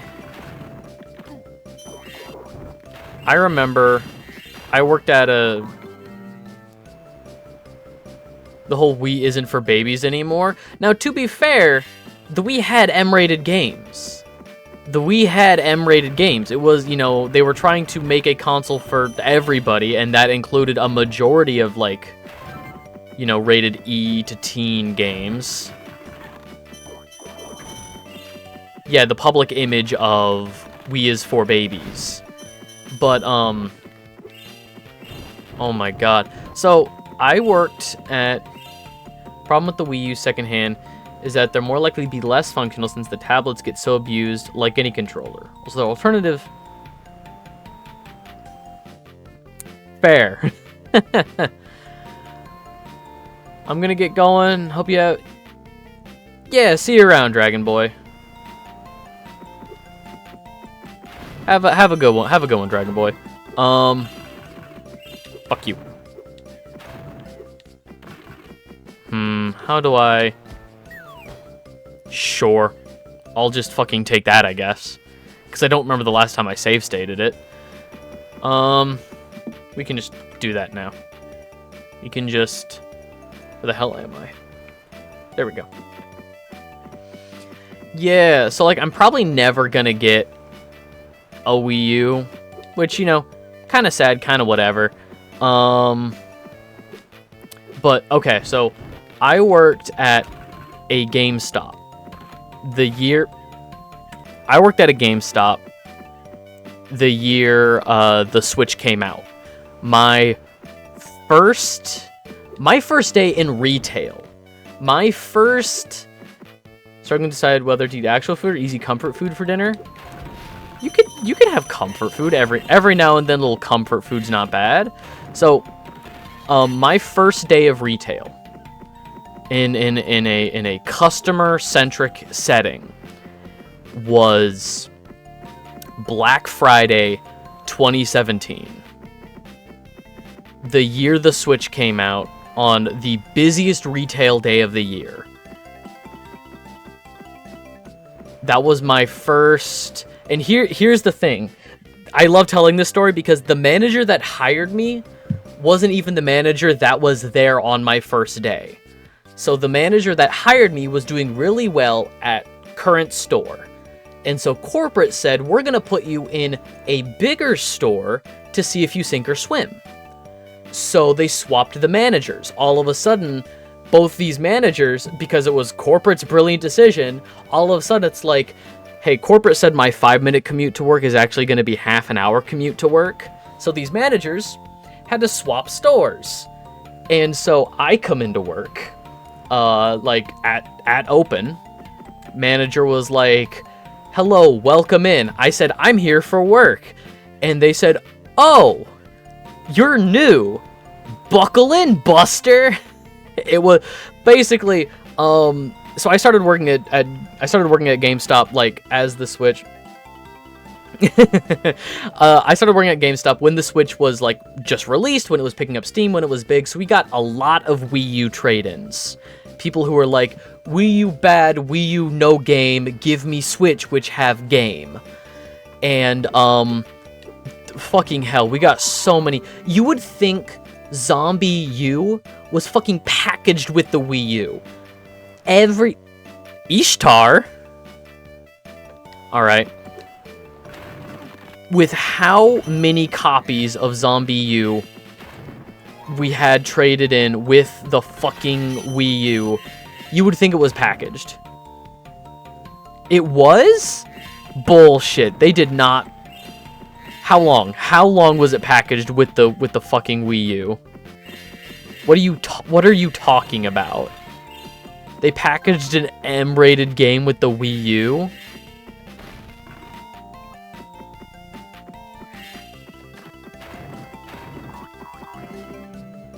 That's crazy.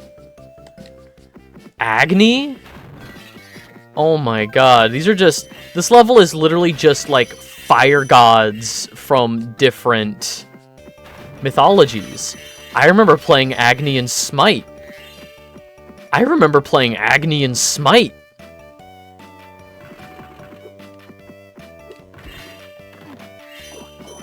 The fact that extra lives don't bring Sparks back up to full health is insane to me.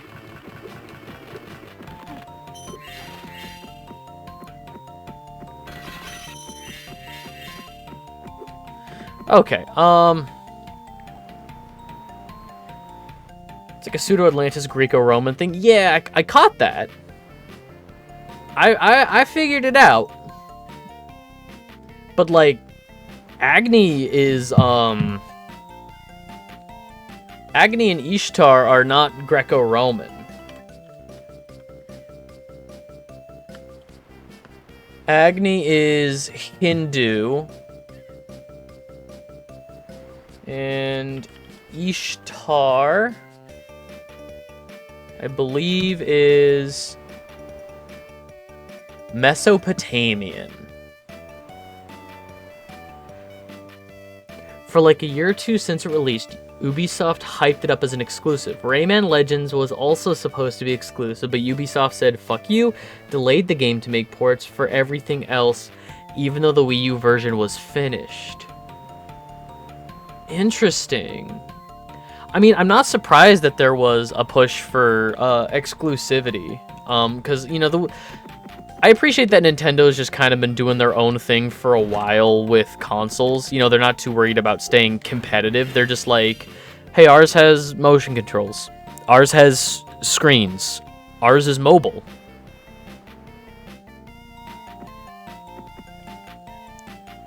Yeah, that's how it feels, Dragonath. They were...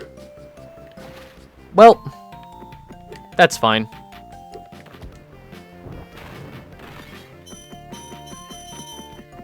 Oh, Sparks is gone.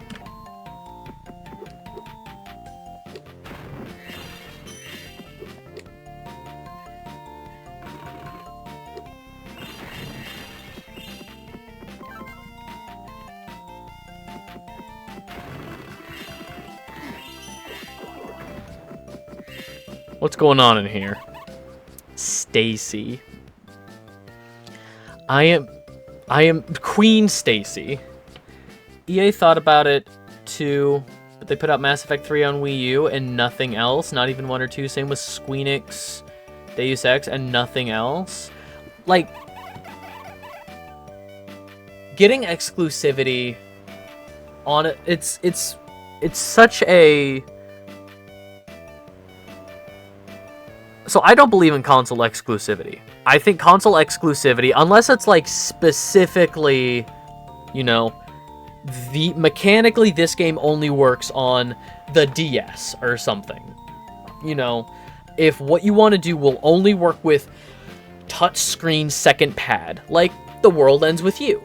Unless it specifically only works with the mechanics of a console, exclusivity is just bad. The more people that get to play the game, you know, if it's on more things, it will sell more copies, more people get to play the art that people make, you know, such a wide... Wii U Virtual Console was apparently the last time it was good? That feels controversial. But it's such a double-edged sword, because like I said, the more consoles the more available your game is, the more people get to play it, the more you will sell. But Nintendo exclusivity feels like such a badge of honor, because like Nintendo has such a level of prestige at this point, if that makes sense. So to be able to say like, oh, Ubisoft, which is kind of a hit and miss company, let's be real, partnered with Nintendo for big exclusivity on their, you know, new console. I mean, it's the Wii U, so maybe 3DS, but Switch ain't winning any awards for Virtual Console. Not a fan of exclusivity, but I know Nintendo would rather die than do that. Wii U Virtual Console was good, but these assholes won't let us purchase those games on the Switch. Nope. The thing that, like, it's such... pisses me off. Like, the one that pisses me off is, someone has run up with my crown. He's in here, but I haven't managed to catch up with him. Oh boy, a fucking thief. Nasty thief, get my crown back for me. So... oh boy. The one that pisses me off is the PlayStation Virtual Console library, because PS4 and PS5 are compatible, but the PS3 virtual library is not. So, like, I have lots of really fun and cool games that I like on my PlayStation 3, but, you know, gotta keep my PS3 plugged in to play them.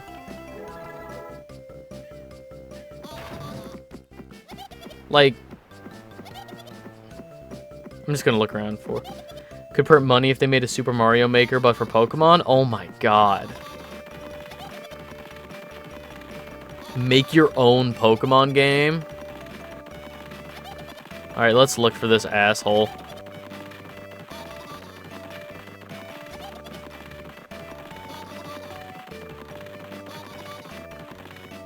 Depends on the games, but PS3 emulation is getting pretty good. 75% of something is playable. Yeah. I'd like to play... Wow, okay. Was he fast? I mean, yeah, I guess he was fast, but he was also dumb. Let's get this crown back to Queen Stacy. But yeah, I'd like to play things as natively as possible. But just in the case where it would be super unreasonable, you know, I own the games. It's fine, you know, for that big argument about like where does the legality begin and end for emulation. I'm all for emulation if it's for gaming preservation. And the thing that pisses me off is when companies, like when they swept Vim's Lair, like, you're not preserving these games. You don't care. You're not making money off these games anyway. Why does it matter to you?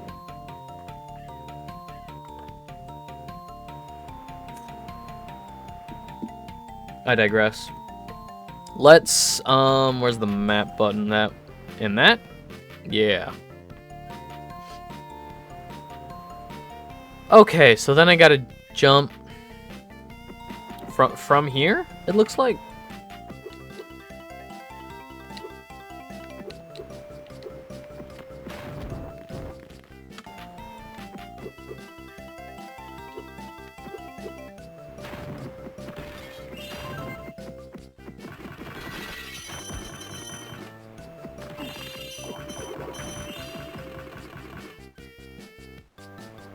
You just create a fan base in the world, and yet they don't really interact with it directly at all. Because the issue with interacting with the Pokemon fan base super directly like that is there are hundreds of people making Fakeamon. There are hundreds, if not at least like 1,000 people making Fakeamon. If they start interacting with that, with that community, yeah, you can't accept unsolicited ideas. Because all of a sudden, if you have a Pokemon that looks even remotely similar to one of the actually probably thousands, plural, of Fakeamon out there, you open yourself up to some kind of like creative lawsuit. It's a whole like, and they can hire the best lawyers everywhere for sure, but like that would be a PR nightmare, you know, to like go to war with a fan over an idea.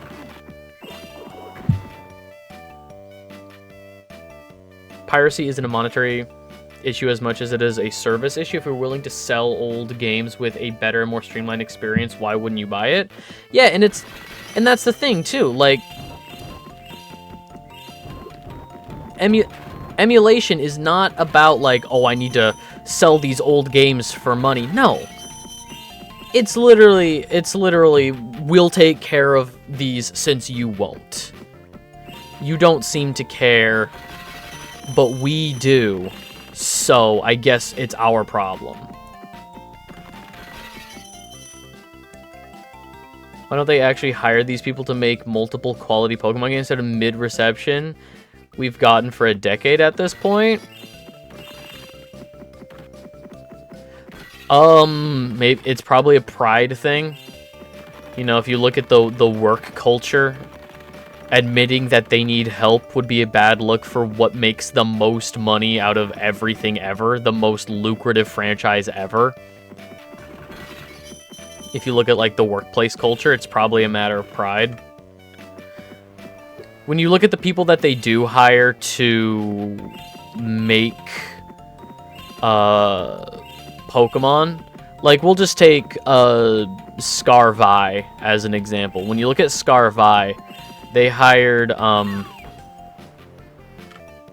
when you look at Scarvi and you look at the people that they hired to make Pokemon for Scarvi, I can't remember his name. God, I've met the guy. People will buy anything from the franchise. Oh, for sure. And here's the thing. I'll always say it. Every Pokemon is somebody's favorite Pokemon, so every generation, no matter what, with the millions of fans Pokemon has, they're making somebody's new favorite. They're making somebody's new favorite. But when you look at the Pokemon designed by outside artists that they hire, this guy designed Citadel, Cititan, Varoom, and Revavroom. Like, those 4 Pokemon were designed by one guy. Those 2 lines, I guess. So, like, they only bring in, like, outside help, I guess, when they want something really fucking out there. Kensuke Kozuki. The name just fucking flashbanged back into my head. It was Kensuke Kozuki that designed those Pokemon. Nice guy. I met him in... God, where was that? There's some, like, Central California city. He was doing, like, a big signing, and my partner really wanted to meet him. She loves his art. Can make the stupidest decisions. If they put the old Pokemon games on sale on the Switch shop, fucking crash into oblivion from all the sudden traffic. Think they need more help from a programming standpoint? That too. Like, honestly, to your point, Arrow, yeah, if all of the old Pokemon games were put up, we'll say, like,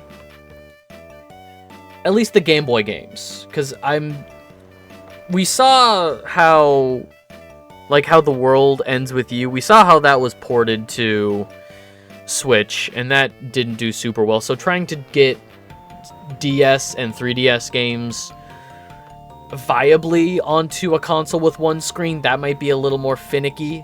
You know, that might be kind of harder to figure out, or maybe it's just a button to swap between the 2 screens. They don't...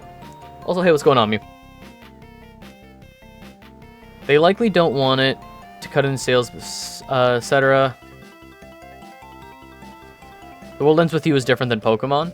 Correct. But I could see them doing that when they inevitably cut off Pokebank. But yeah, like, at least if they put, like, the first 3 generations of Pokemon up on the Switch shop for, like, we'll say, like, $15 each. There's no way they would put them up on the shop for less than $10. Probably closer to 20, but we'll say, like, 15 USD. You're right. It would fucking crash their servers. There'd be such a huge influx. Wouldn't be surprised if they were strategically waiting to release things like that when Pokebank is no longer functional to maximize sales. Ooh, probably. Pokemon has all the money in these worlds. These guys would rake in truckloads of cash. Am I done? Hang on, do I just have to talk to that first fucker?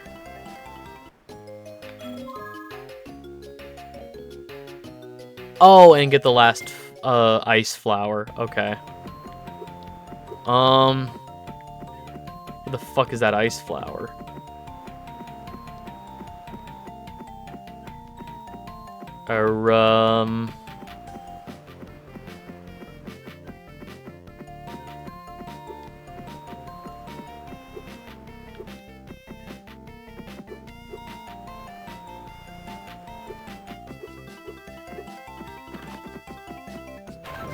I found it. You captured Phoenix. Oh, we're at 68. Oh my god. We're almost there. Did I already talk to you to get the... Again, we offer you our thanks. Turn-based, so it's really easy to use for comparison. Unless the Pokemon Company used... Anyway, this isn't one of my favorite levels, but the aesthetic is nice. Hell, there's at least Gen 1, no GBA remake. They'd still make an insane profit.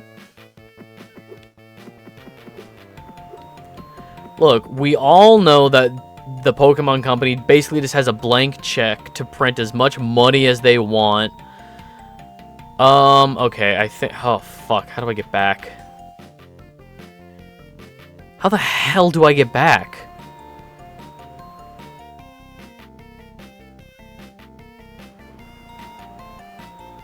Continue. So I can hop back over to that top island. That top right island. And then maybe glide down from that big flower in the middle back to the first island? Let's try that.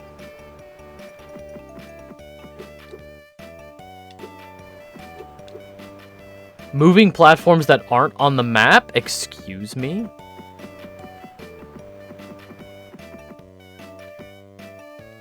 What the fuck? Huh? Fuck you. God damn it.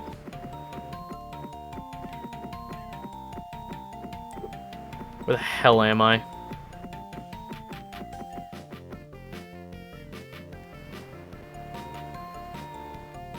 Oh, okay, I'm back down here, so I guess it's easier to get back now. It isn't even just the Pokemon Company.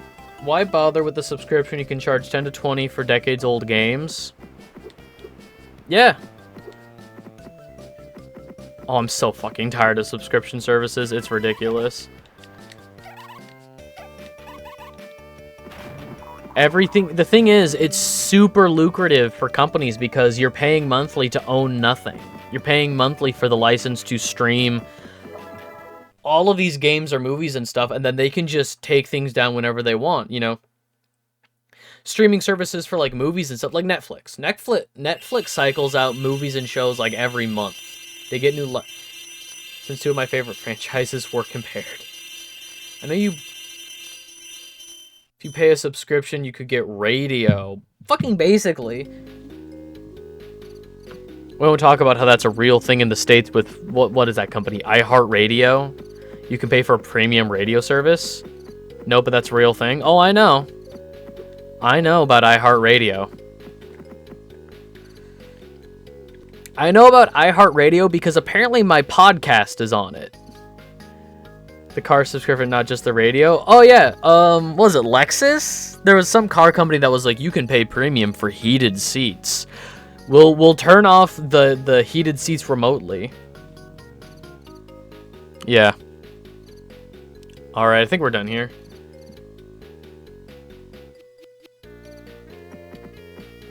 Premium guy talking over my songs.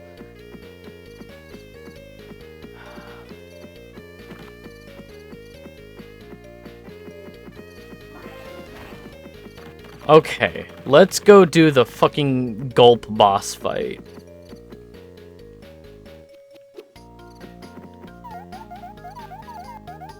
Wants me to pay a subscription to remotely start my car and heat it? That's bullshit. Time to jailbreak cars. Jesus. Never thought the day would come when people would have to break their own cars. I mean, I know, like, modifying cars has been a thing since forever, but fun fact, the first game I ever streamed when I started streaming was Neo World Ends With You. That's fun. Do I have Neo World Ends With You? I think I do. I don't know. I've got a handful of Switch games where I'm like, I love this. Like, I got fucking... It's good, not as good, but good. Remember when things just had features that extorting you for more money after you've already bought it? Yeah! Oh my god. Times were crazy.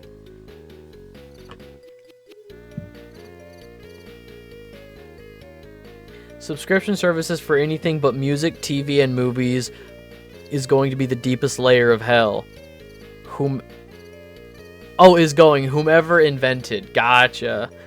Whomever invented streaming services for anything but, yeah. Wow, you've been busy. There's a lot of fireflies. That should be enough power here for me to open the gate. Stand back. It's really mashy? Which was the intention on DS as well. Loses the uniqueness of the DS functionality. Yeah. I don't know. It's I got so many fucking games. Because we were just talking earlier, Black Myth Wukong just came out, and I'm excited for that game. I got Wise. What is he wearing? What the fuck is he wearing? Round guy. That's a round guy. And also, why do they speak? Why do they speak? With Crush gone, I'll be made second in command of the realms for sure. All I have to do is get even with that irritating speck of a dragon, Spyro. It's nice to see more mythologies getting explored in games. Crush is canonically fucking dead. Yeah. Meaning he dies twice. Ripto kills him in the console game, and we kill him in this portable game. Looks like someone's trying to travel to the Starry Plains even now. Ambushed again. Oh, his portrait. Oh, his portrait.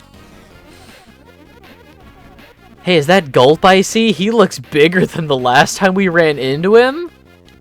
What the fuck does that mean? Ho ho ho! All by yourself, Spyro? A big mistake. I've learned quite a bit from our last encounter. My new armor is impenetrable. Ugh. It does make it hard to move, though. You know what? They can talk now because they weren't fully grown before. Spyro is a child killer.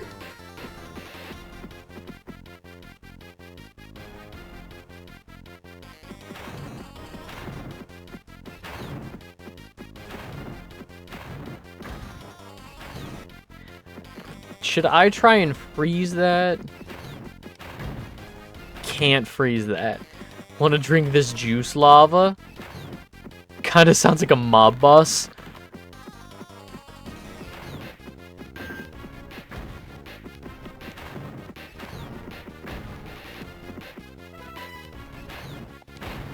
Okay, I understand now.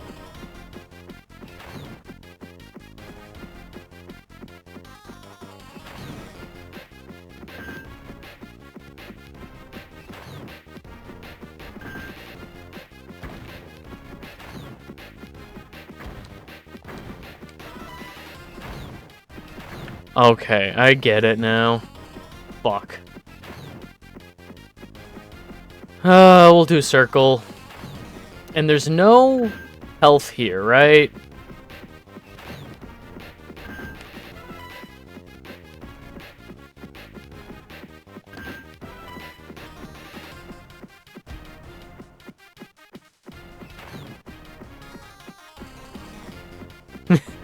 Lava does in fact look like juice. Cool, I just missed him entirely. Fuck you.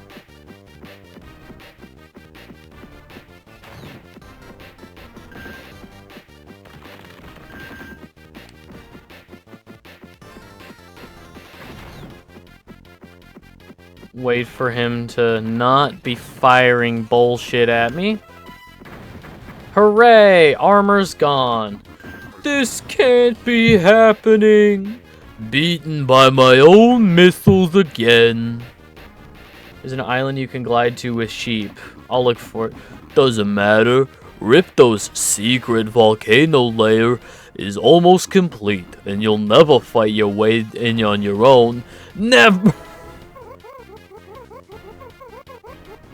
Hi, Calliope. Spyro, is that you? Woo. That was a close one. Gulple's about to use me as target practice. As a reward for freeing me, I am going to give you a fairy health boost. From now on, you'll be able to take one extra hit before you lose sparks. Hooray!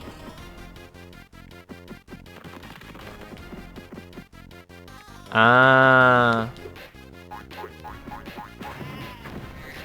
Let's actually fucking save it so we don't have to do that again. On to Starry Plains. Alright. Well, I'm looking at the time. We might be able to finish this game today, but I don't think we'll be able to get to Ratchet and Clank, unfortunately. Which is sad. I'm sad I was sick yesterday and missed that. Oh, for sure.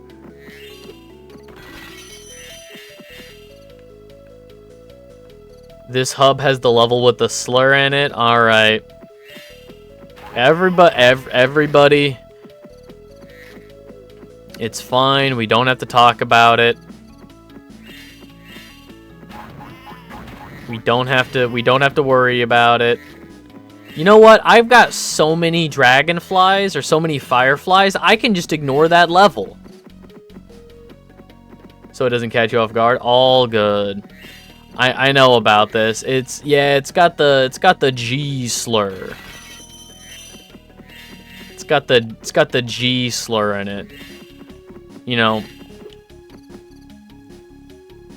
Yeah.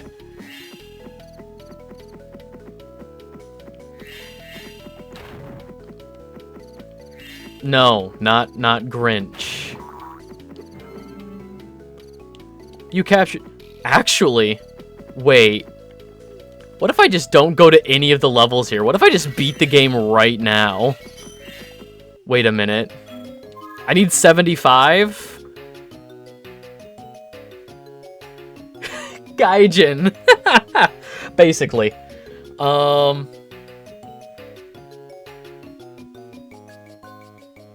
I could just go get a bunch of fireflies right here in this homeworld and then, beat the game. Who needs other levels?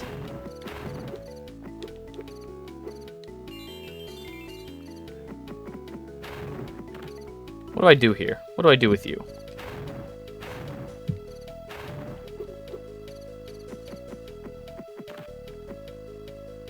Seek power-up. No. Electricity, you say? Does this ever become permanent? Is the electric breath attack ever permanent? Damn.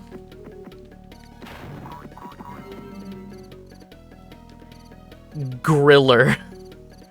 I love Griller. They just big monkey. Griller just big monkey. Aw, yeah. Dreamy Castle. Who wrote these names? They're just like vaguely fire related, I guess.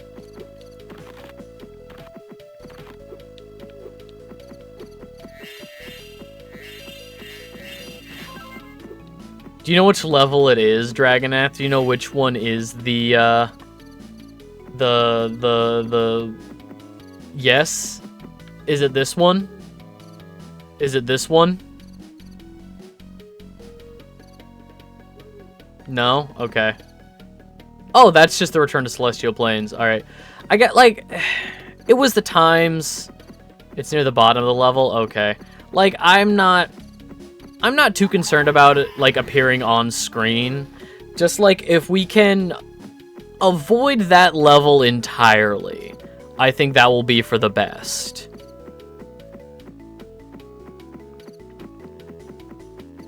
That one's probably it if it's towards the bottom of the level. Oh, no, wait, there's more. Didn't, like, catch me off guard. Appreciated.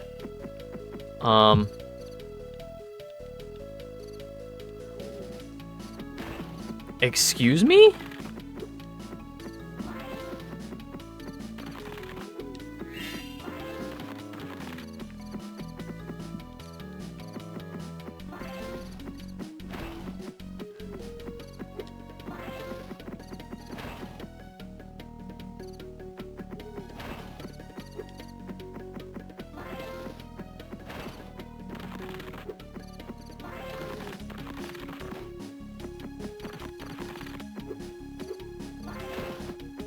Fuck! I didn't need to...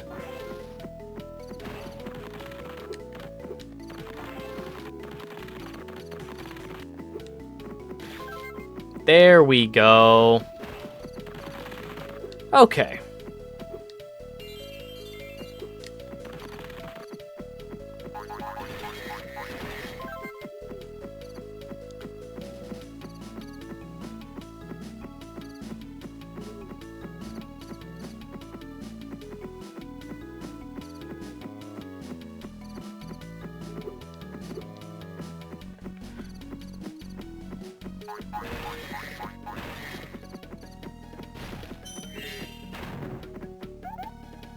I found this gate temporarily give you a whole new power, lightning breath. This should be very effective against metal enemies and objects. I found another firefly. Here you go.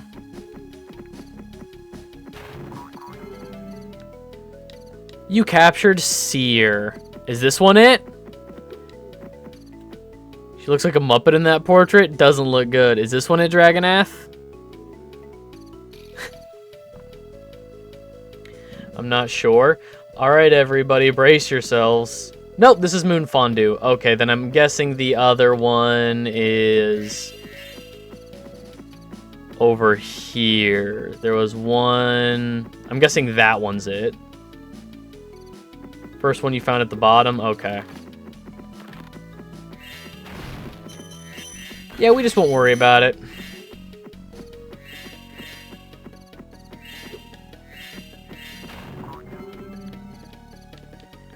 Braze. Man is actively... I'm searching for it so that we can avoid it. I just want to know where it is.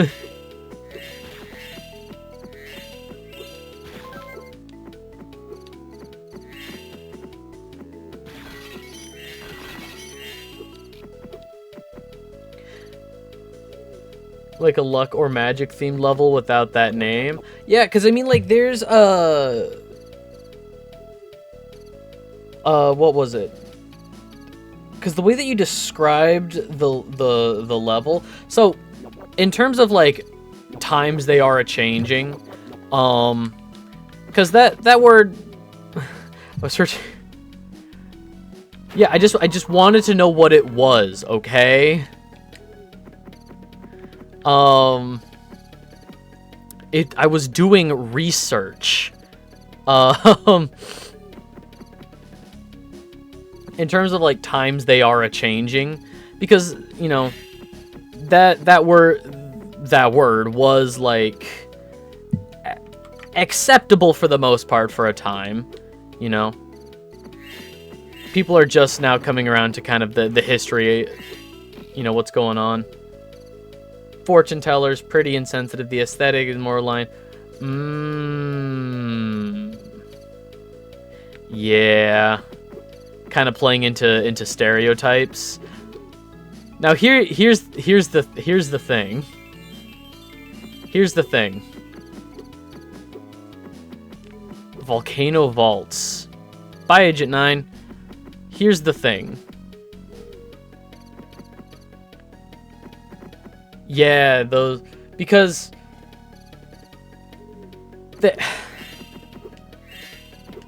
There's definitely, like, lines to be drawn. Ripto's Mondo Volcano. I think there's definitely lines to be drawn.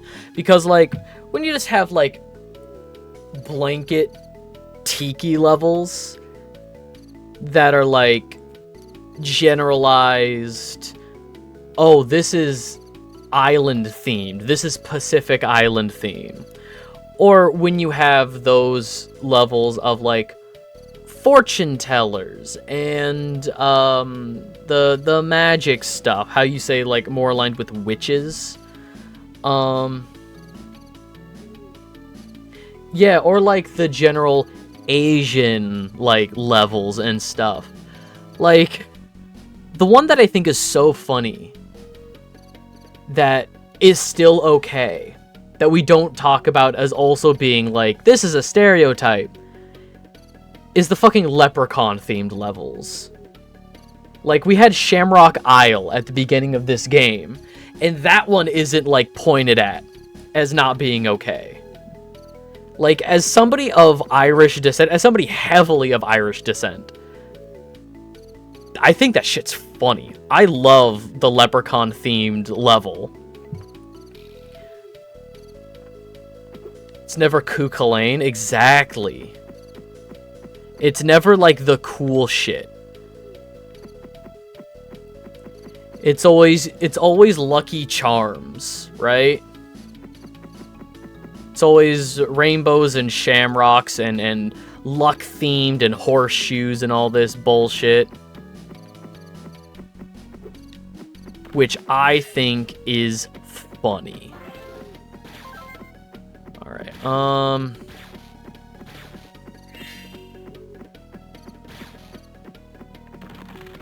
Alright, let's take it back now, y'all. One hop this time.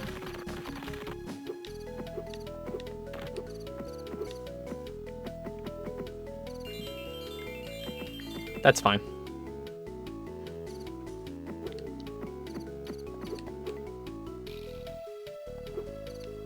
Boo!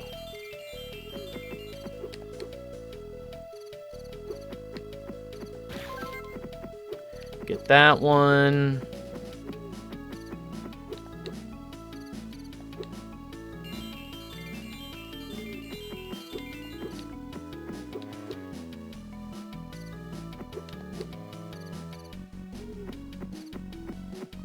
Okay, now let me do this without dying this time. And from what I've seen, this should be the last one, unless I'm just completely whiffed and missed one.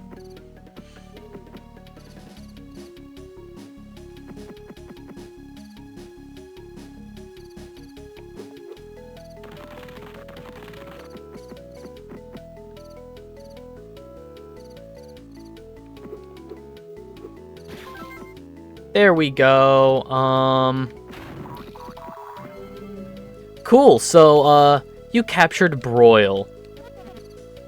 You've caught the last Firefly in this level. Good work. So we can just, like, finish the game now, right? Who needs Moon Fondue? We can just, like, finish the game now, right? Just sucks to see. Prevalent here is what, well, basically demonize Romani people. Yeah.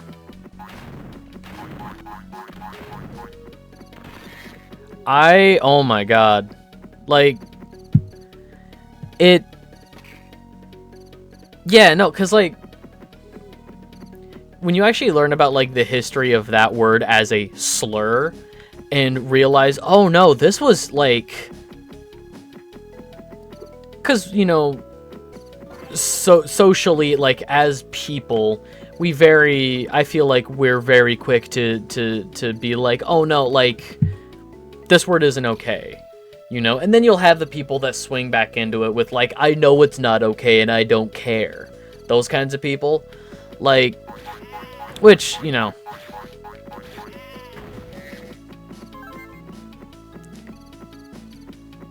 But with it's baffling to me with the history of that word.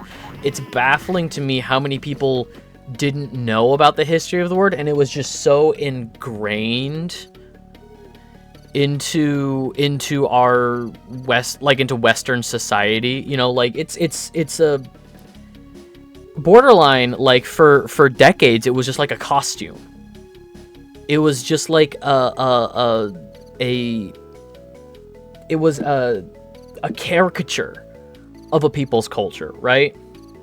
Like, I love Hunchback of Notre Dame, like the Disney movie. I think that is a beautifully animated movie. I think the music is great. But, like, that movie doesn't hold up super well because it's just so prevalent, you know? Which, okay, in the defense of Hunchback, like, the villain is the one saying it a bunch. So, I don't care that the villain says a slur, like, bad move, you know, bad guy says bad word, God forbid, you know? It's like when there are some movies where, like, to show you, like, oh, this white guy is the bad guy, they'll have him say the N-word, you know, with the hard R, like, it's like, yeah, he's a bad guy. I don't care that bad guys say the slurs. Because they're bad people. I'm not looking up to them like, wow, I want to be just like him. No. What? Ton of shows over here, reality shows, but demonize specifically. Damn. All right, let's go to Moon Fondue. We'll do a level, I guess. I guess we'll do a level. I guess. The fuck is this? Get out of here.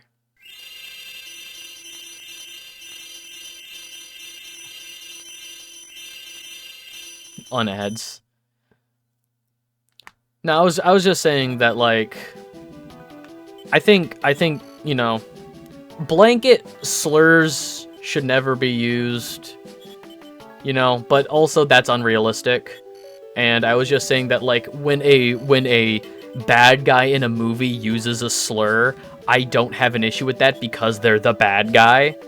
You know, like, I'm not gonna look at this villain and be like, yeah, if it's a villain that's like a genocidal maniac, you know, in a movie, I'm not gonna be like, their language is the worst thing about this character. Because the point of the character is that they're a bad person. They're morally irreprehensible. They're gonna say, you know, the slurs. Like, at that point, I don't... But simultaneously, also... Oh, God, Moon Fondue is so ugly. See, and that's the thing. Tropic Thunder, I'll still say it. I laugh. Tropic Thunder's hilarious. Like, it is so... Okay, how do I word this? There's some nuance to it, but I'm also too tired to think about it. It baffles me that people will still say a word that's highly insensitive when they know it's simply because people are growing more empathetic and languages change. Yeah, when people who are like, I'm still gonna say it because people are too soft. It's like, that's not a reason. That's not a reason. That's just you being an asshole. Like, people are too soft. Language is, you know, you gotta be tough. It's like, or you can just, like, not say slurs, you know? It's not that hard. Like, when, who was it? God, who's that fucking honky? God damn. Fuck. Kid Rock. When Kid Rock was like, man, I hate that language has changed. I can't say my two favorite words, the F slur and the R slur. Like, if those are your two favorite words and you can't say them anymore because of the woke mob, maybe seek professional help, my guy. What the fuck? People who claim we're too soft are the ones who get upset about changing things, for real. But also, like, I will just say, white slurs are fucking hilarious. Honky and cracker are fucking hilarious to me. I think I mentioned this before on stream. I got called palm colored once, and I could not stop laughing for like 5 minutes. Like, and that's the thing. The thing is, you know, certain words only hold as much weight as we allow them, right? Like, as a white person, I'm not going to be offended by white slurs. But also, I come from historically, a place of privilege. Let's be real. There are other words that have way worse connotations around them. You know, the history behind them is much worse. So, they are taboo for a reason. But anyway, what I was going to say about Tropic Thunder is, I think it's interesting, outside perspective looking in, that, yeah, like, hey, what's going on, dude? Yeah, no, we're talking about funny Spyro game. We're talking about, so the reason that all of this is coming up is because there's a level in this game that uses a word that is now not okay. Like, not to say that it was ever okay, but just language has come around and now it is deemed offensive. It is inappropriate now in the modern zeitgeist to say this word. And about Tropic Thunder, you know, outside looking in, the general consensus around Robert Downey Jr.'s character in Tropic Thunder was that, and again, this is the perspective of times are changing. So for people who don't know, in Tropic Thunder, Robert Downey Jr. plays a white guy who is in character as a black guy. Like, that's his whole character. So he's in blackface through the whole movie. And there is at least like one black character in the movie that's like, what the fuck is wrong with you? You know? Like, it's not like everybody in the movie is like, oh yeah, this is fine. The woke mind virus is great. Get a +10 empathy stat. Buff during Women's History Pride Month. Oh my god. But yeah, so the general consensus around when that was coming out was in defense of Robert Downey Jr. You know, there were a lot of celebrities of color that were like, no, like that was the character. He played the character really well. The point of the character, it's not just this is a black character that we're casting a white guy for. The character is a white guy doing blackface. That's the character. You know, it's the same as, you know, certain people who are certain celebrities of color who defend, you know, it's like, oh, you know, Samuel L. Jackson defending Quentin Tarantino, you know, for use of the N-word in all of his movies. Like, it's so much, and I realize, like, I am the last person who should be, like, talking about this stuff. But just outside perspective looking in, language fascinates me because it's such a case-by-case basis, right? You know, like, you have people who are okay with saying whatever, or you have, you know, people like Robert Downey Jr. who were lauded for that performance. And then shift, what, like 15 years? More than that. I don't know, maybe closer around 15 years. Robert Downey Jr. was announced as Dr. Doom. Also a historically Romani character. And people are now upset. You know, like the difference does come from, this isn't the character is not, you know, the difference here is that Dr. Doom is just a straight, like, Romani character, so you should cast a Romani actor. And Robert Downey Jr.'s character in, I always forget where Latveria is supposed to be located. Yeah.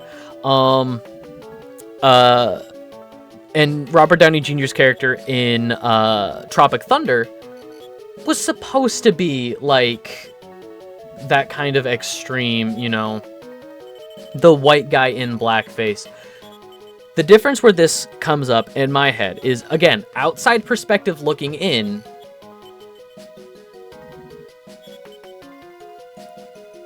the white guy in blackface should be more offensive. It should be on paper more offensive.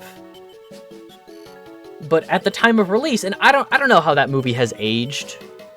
You know, I don't know how history will view that movie or how it is viewing that movie, Tropic Thunder, because that's from, like, what, 2007? 14 years ago-ish? No. 17 years ago, because 7 years ago would be 2017. Oh my god. And then 10 more years, 17 years ago. My god. But, like, Dr. Doom as a character, like, the presence of that character, like, is a guy in a mask. I've never seen Tropic Thunder. I was pretty young when it came out. I think it was pretty good for the time. I do remember really enjoying that movie, but again, it's been a while since I've seen it. It's been probably about 10 years since I've seen it, because I saw it a couple years after it came out, and even then, that was a while ago. Okay, but my point being, on paper, the blackface should be more offensive than the Dr. Doom thing, because Dr. Doom, in my head, is a guy in a mask. You could cast anybody in that role. You could cast anybody of any nationality. You could cast literally anybody in that role. Skin tone doesn't matter. In my mind, Dr. Doom just needs presence. You need to cast a larger guy with a deep, intimidating voice. And I swear we'll get moving on this game in a second. So, outside perspective looking in, it's fascinating to me that RDJ is receiving more backlash for being cast as Dr. Doom than he was, I guess, for doing blackface in Tropic Thunder. Do question why Doom, because the mask has no idea Doom... Here's the thing that pisses me off, because Marvel movies are schlock garbage now. Like, Marvel movies are literally just ads to get you to watch the next Marvel thing. None of it fucking matters. It's all just content. They're just feeding you slot people whatever you want. I fucking hate where the MCU is going. It should have ended at Endgame. I digress. That's a little bit of KAFM coming out. That's a little bit of that Kill All Film Majors movie podcast coming out. God, movies are in such a terrible fucking place right now. Movies are in such a terrible fucking place right now. But here's the thing. 100% I think what's going to happen. So, they're going to do a face reveal of Doctor Doom, which is already strike one. You shouldn't do a face reveal of Doctor Doom. He should just be a menacing presence. Was fantastic, but the rest of the MCU, Deadpool and Wolverine, I had a lot of fun at Deadpool and Wolverine. Deadpool and Wolverine was barely a fucking movie. I think Deadpool and Wolverine is so fucking funny at this point, because it doesn't even matter if you're caught up with the MCU. I wasn't caught up with the MCU, and it didn't matter, because the required reading is so fucking insane. I guess spoilers for Deadpool and Wolverine, but there are cameos from, like, multiversal cameos from Fox Marvel movies. You know, I don't want to get too lost in the weeds on spoiler territory for Deadpool and Wolverine, but, like, there are cameos from characters that aren't even MCU, which is the biggest fucking middle finger to MCU fans, to be like, oh, you thought just catching up would be enough? No. It's so fucking funny to me. But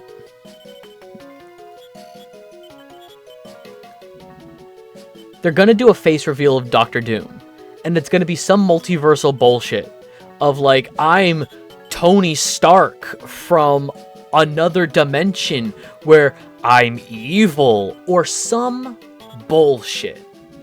Because that's where all this is going. Nothing can just be its own movie anymore. You can't just have a superhero movie anymore. Like, I rewatched, for Kill All Film Majors, I rewatched Blade earlier this year. Blade has so much fucking sauce. That first Blade movie, that movie's so fucking grungy and dirty, but also stylish and sexy. The first Blade movie, from a pure film standpoint, is fucking gorgeous. You couldn't make a movie like that these days. Same with The Crow. The Crow, which was based on a comic. The first Crow movie, so fucking good. And the new one just looks so, like, the trailers for the new Crow movie have so much exposition in there. Like, the dude's a revenant, we're moving on. Like, sometimes you're just so angry you won't die. But in the new Crow trailer, they're like, oh, sometimes the spirits, can't pass on. You have unfinished business, and, like, they're doing so much fucking exposition for The Crow. Pisses me off. But yeah, I just think, and again, like, I am the last person that should be, if they don't do a dramatic view where Spider-Man is fighting him and the mask just falls off mid-fight, consider it a complete missed opportunity, because it's such a good way to make Peter confront the idea he failed Tony. Yeah, that's a great idea on paper, but at that point, I would just be mad at the movie I'm watching for not just being a cool Doctor Doom movie.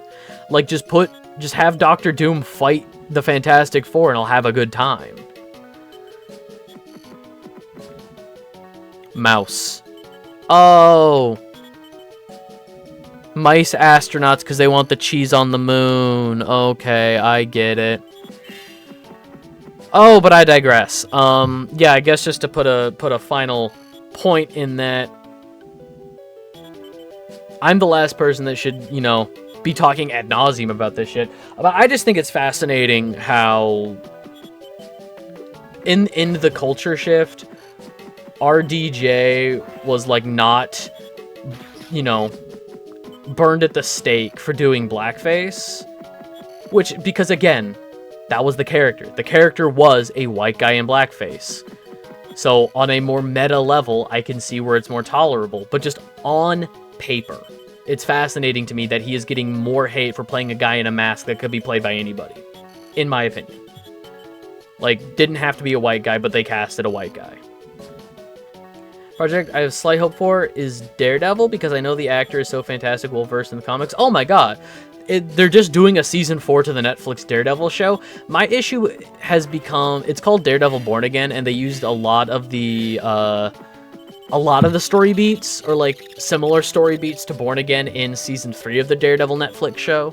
So I'm curious what Daredevil Born Again is going to be. Captain Whiskers. Thank you for your service, Captain Whiskers. A strange alien creature. I must try to communicate. Only reason I've considered touching anything Marvel related at this moment. So I had a friend, actually, I think we talk about it. It's the guy that I do KAFM with, my friend John. He was a big fan of the Deadpool comics before the movie. Like, and he just doesn't read comics anymore. He's just not in that space anymore. But the Deadpool movies flanderize him. So Deadpool used to be a really complex character. He was sort of an anti-hero. He was a mercenary. He could be a villain in some of the comics. He had some more, like, detestable qualities.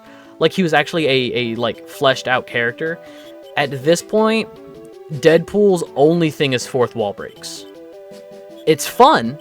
Like, I enjoy the Deadpool movies, but the way that he describes them is like Deadpool at this point has been sandblasted. Deadpool is so squeaky clean at this point. Yes, he's allowed to say all the swear words, but it's so like bright and upbeat, and he does all of the quips, and like it's fun, but it's not what Deadpool was. Like, they turned him into something more marketable, right? Like, the Deadpool... Hate that one Walmart Deadpool shirt, if you know the one... Dude, there's like a billion fucking... Like I just said, they made him way more marketable. There are so many fucking Deadpool t-shirts out there. What's up with this guy? I'm not sure. Let's just run away. Oh, you talk. Ahem. Alien life form, I come in peace. Evil aliens are keeping me from carrying out my mission. We've got to take off soon, but they've turned off all our navigational systems that will help us get home. You've got to help us get those systems back online. I'll wait here until you get back. Alright, Buster.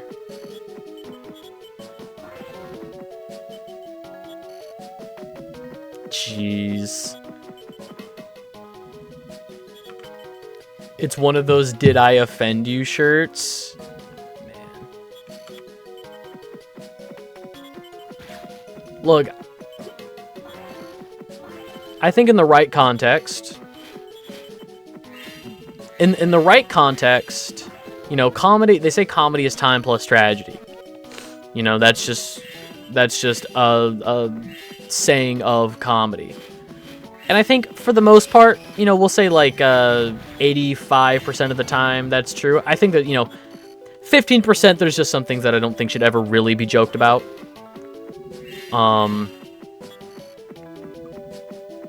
Yeah, I would say solid. There's like a solid, like, there's a wedge of the pie that's like, let's not, you know? Like, there's other things to joke about. And it's also a matter of, like, who's telling the joke, you know? Like, oh, there's a,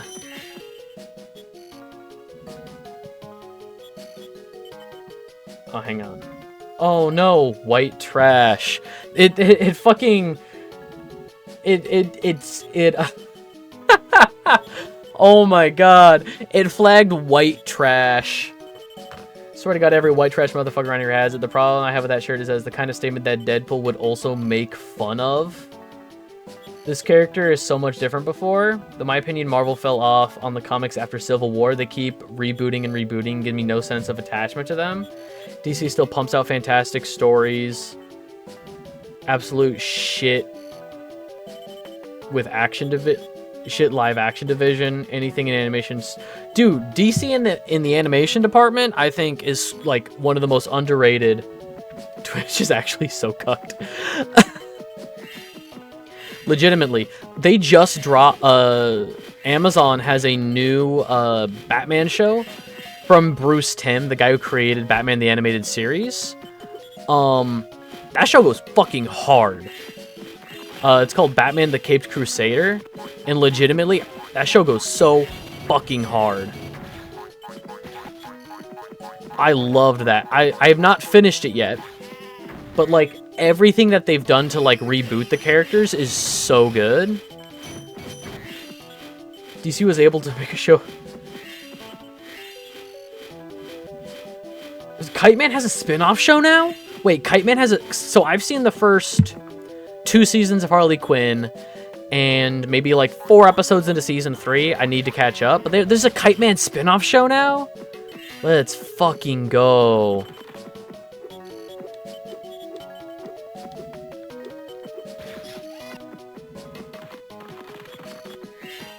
But yeah, like I think there's definitely some things that just shouldn't be joked about, or like there's definitely a time and a place. You know, there's a lot of stand-up comedians that talk about it where it's like you come to the comedy show to push that boundary. You know, a comedian's job is to push that boundary of what is and isn't taboo. You know, like it's on Amazon. Okay.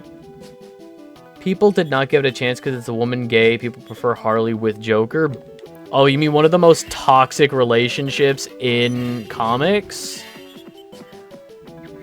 Which, again, is one of those things with, you know, times they are a-changing.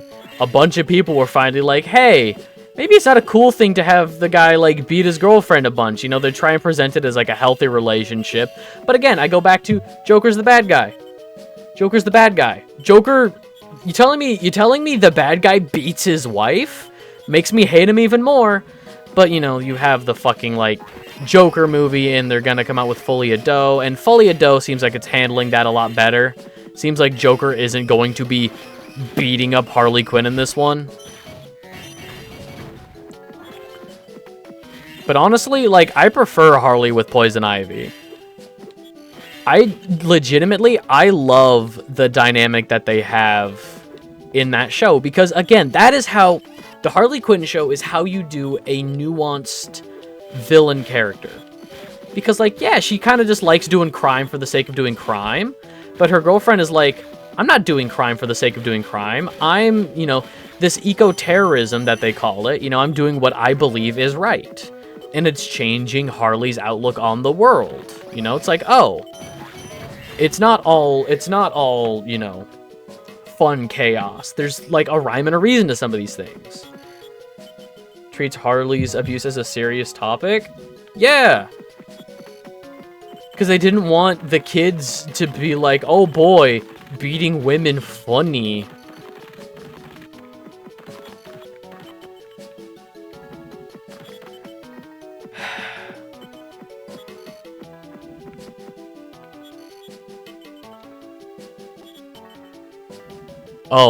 Oh, I mean, yeah,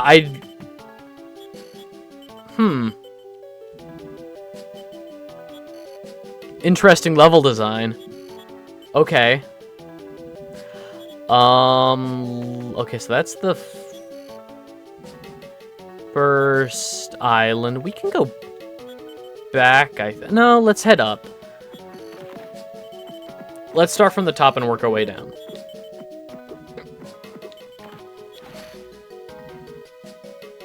I don't know the last time I fucking saved it, so I'll just take that L. Oh no, I'm back on mainland. That's fine.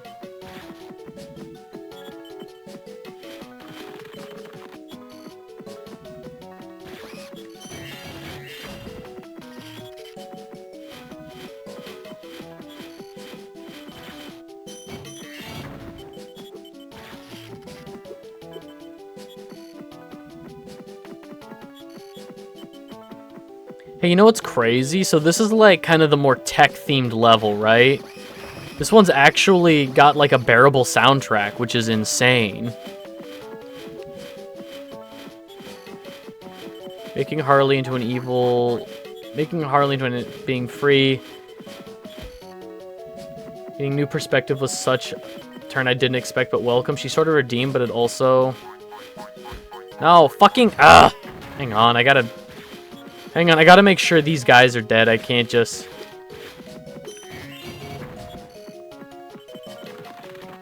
Yeah,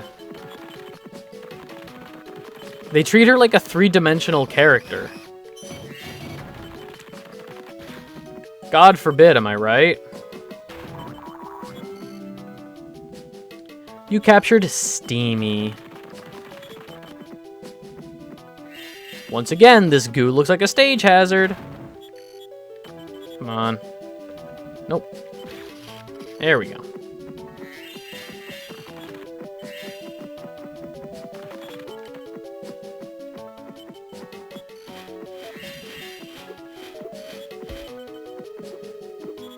Fuck you. Fuck you.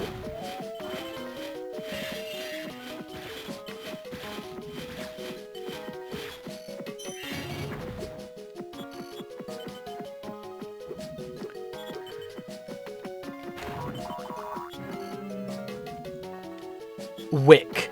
John Wick.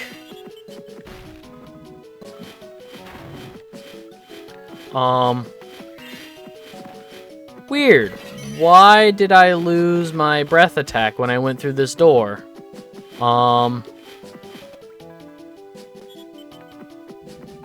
Lame.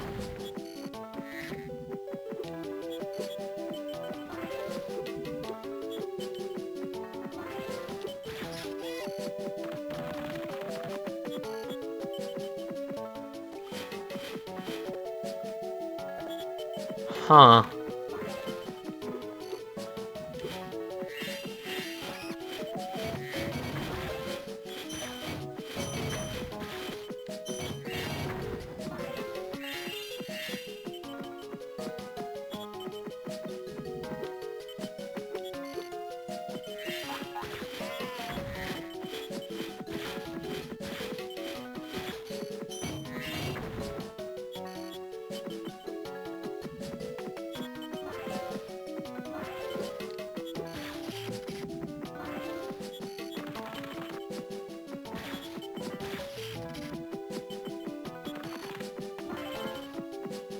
Well, fuck.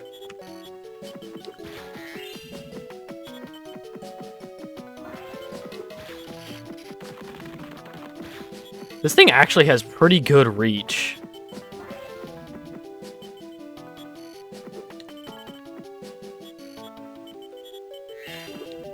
Okay.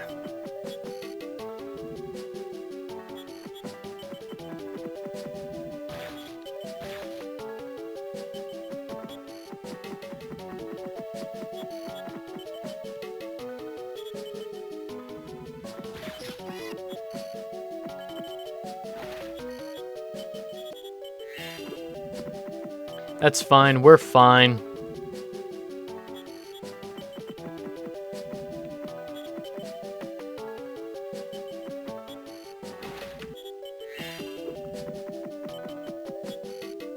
That's fine. We're fine.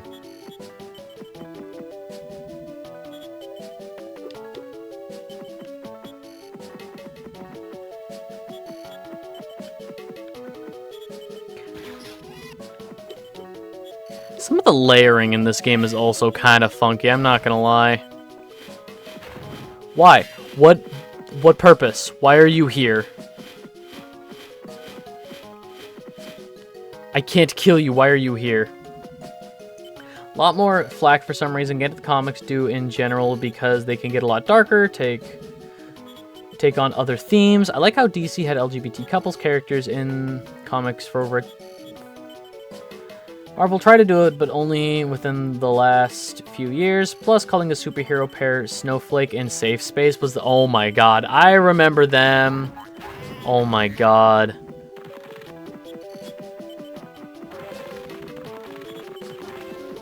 I think for the most part, like, I will always consider myself, like, a DC fan before Marvel, but even then, like...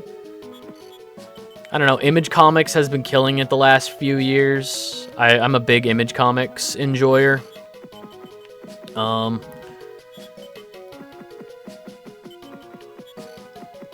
yeah, I would say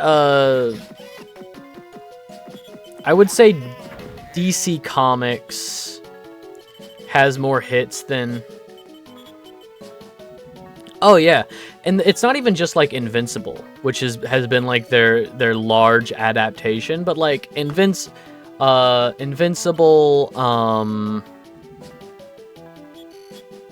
Am I thinking of? I'm pretty sure Gideon Falls was Image Comics. Die. Hang on. I don't want to speak out of turn here. Hang on.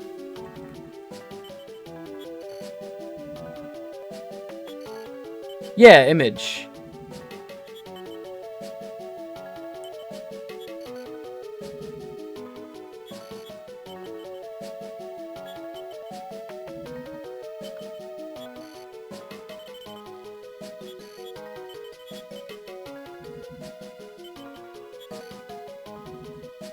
Yeah. So Image has like Invincible, which has been the big breakout one, Saga, which I've heard great things about. Saga's been going on for a while, and that's gotten pretty extensive, so I haven't really gotten into that one, but I would highly recommend Die, which is based on like TTRPGs. I'd recommend Gideon Falls, which I believe is over. Bitter Root. Bitter Root is really good.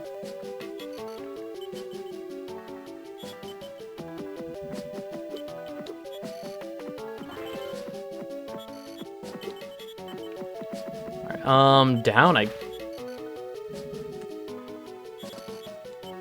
Nope.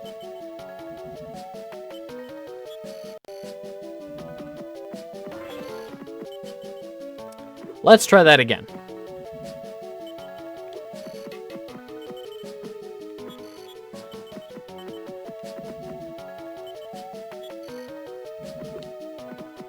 Boo, why did you leave?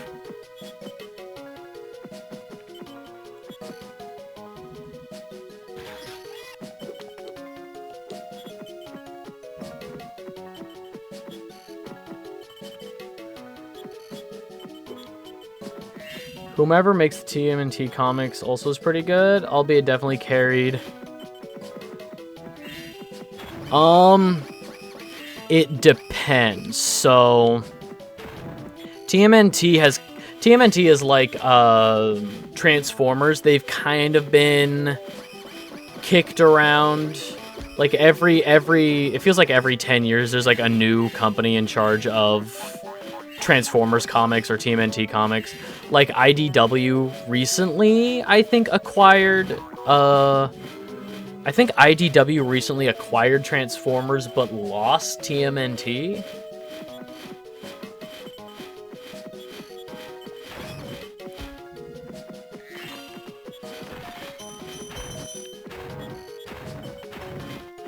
I can freeze these guys. Fuck you. I can hit those guys. Oh my god. I thought this whole time I could only kill those guys with the electric breath attack. Fuck off. Strange alien creature, I must try to communicate. Yes, yes. This is where I watched my parents die, Raphael. Cowabummer.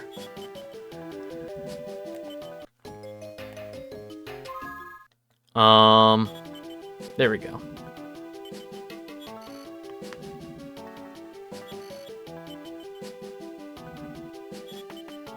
How do I get on that? Bottom right, there's just a standalone tall yellow island. How do I get there?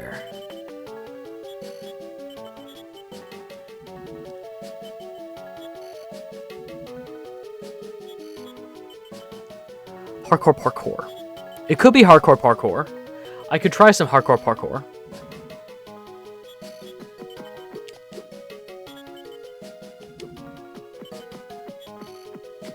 What the original idea to this parody of the characters? Joker Harley's a good relationship, crazy plus crazy, ideal and stable. Deadpool is just a chimichanga-loving fool. Superman can never be just a moral person without getting corrupted. Comics are just so convoluted, and I don't care. You know, that's fair. It's totally fair at this point to be like, there's so much going on. And I'm also fucking tired of.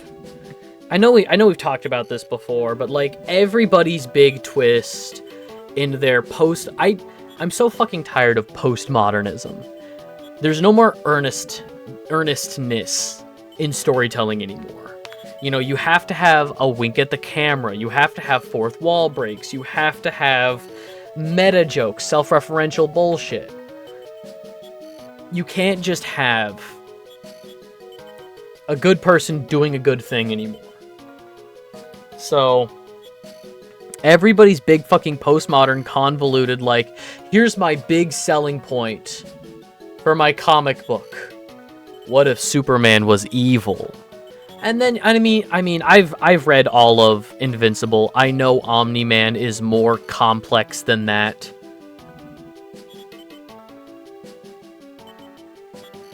No, you're not legally allowed to end a scene without a one-liner anymore. Fucking Christ. Yeah, and like the Flash is always God, but even then, like the Flash TV show wasn't that good. I watched like 6 seasons of the Flash TV show before I was like, this is dog shit. Give them a real budget or go home. What is this convoluted narrative bullshit? Okay, I can try.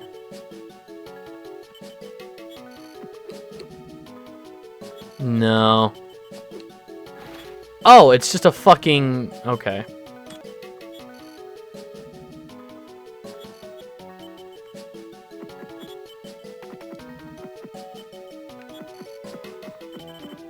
Where is this platform?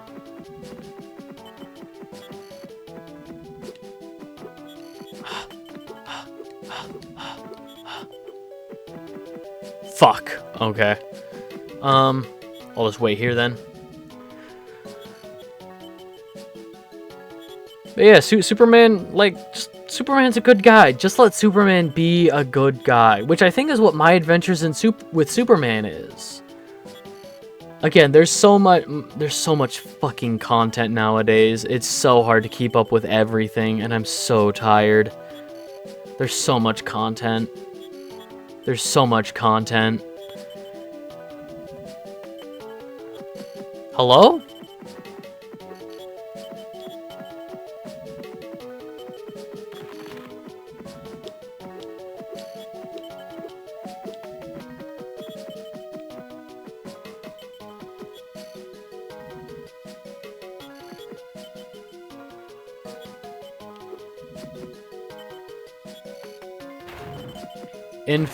Oh, I need the fucking... God damn it. Fuck. Alright, you know what? That was Moon Fondue. That was Moon Fondue.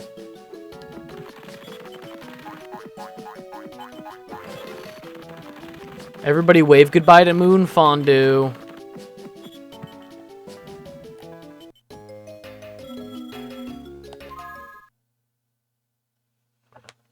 Person A makes comment. Person B makes comment.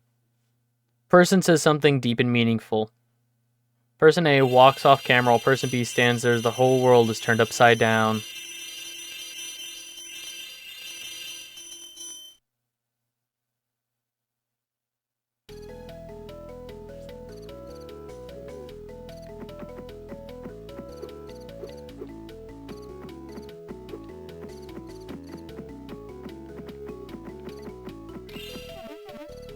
Oh, that was... Okay.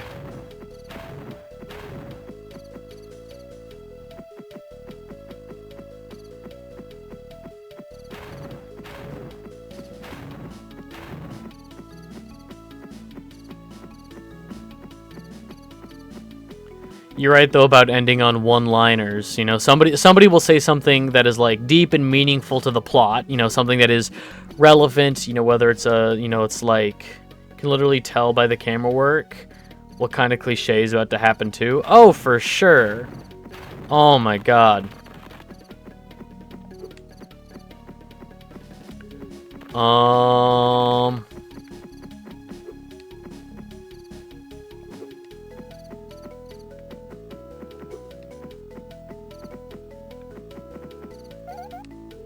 Just look at all those fireflies. That should be enough to get you through. Be careful, though. Ripto's not someone to mess around with. Sure would be a shame if we just went and killed Ripto, huh? Sure would be a shame if we just, beat the game, huh? There we go. I was about to say, where's, like, any fucking sheep? My god.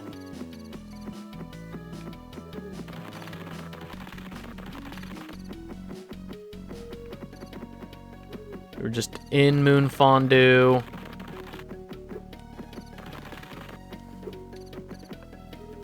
Gets absolutely shafted when it comes to good portrayals and character assassination, especially in Injustice. Yup.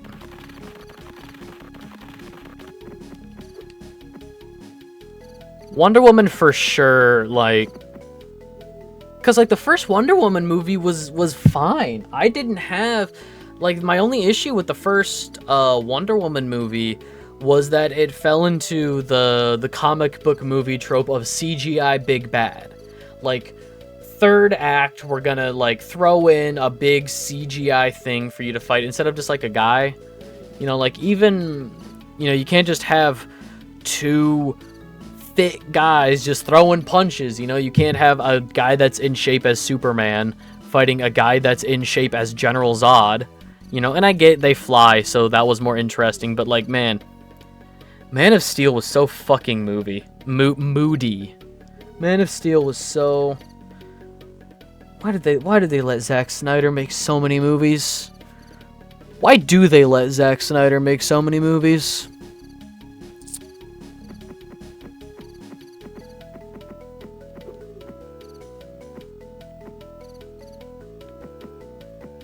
You know what? Let's just do it. Let's just do it. What, I'm missing like an Agent 9 level, a Sheila level. Let's just go do it. Along with the fact we had no fact she survives with no major repercussions.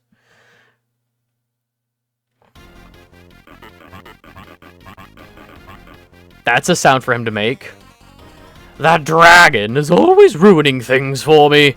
This time, though, I plan to finish him. Ha! There he is now. Is coming back with a head in the toilet. Oh my, I keep forgetting about Skibbity Toilet. Okay, here's the thing.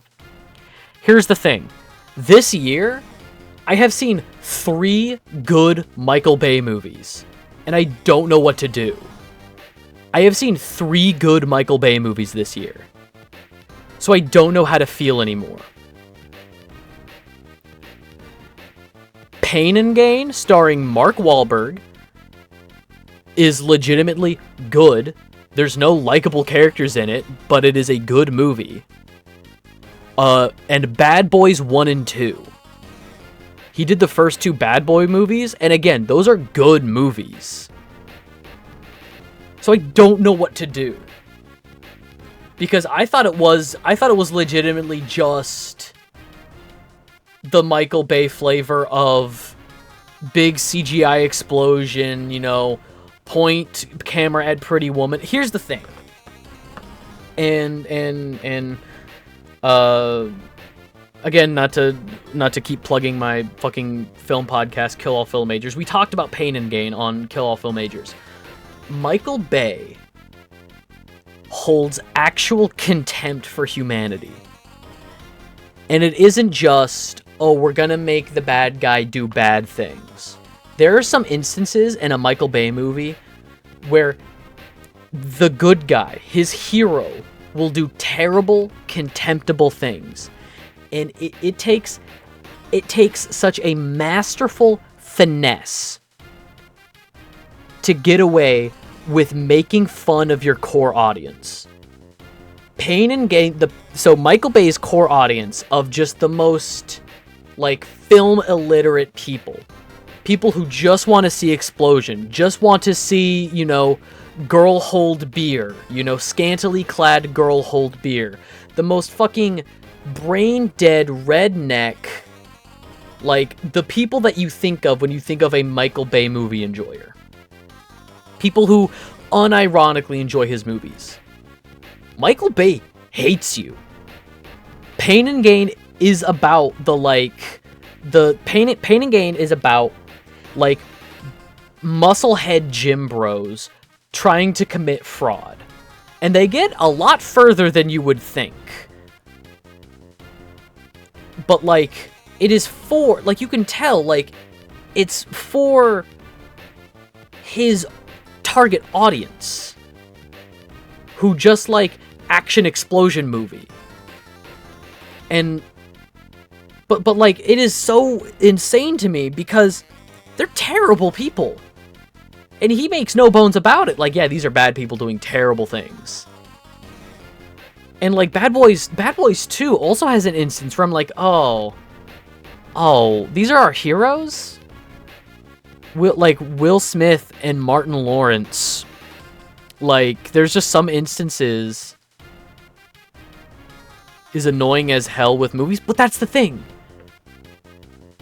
Bad Boys 1 and 2, great movies. Pain and Gain, legitimately a good movie. It requires Pain and Gain legitimately requires a level of film literacy. And I don't like being gatekeepy with like, ugh, you didn't get this movie.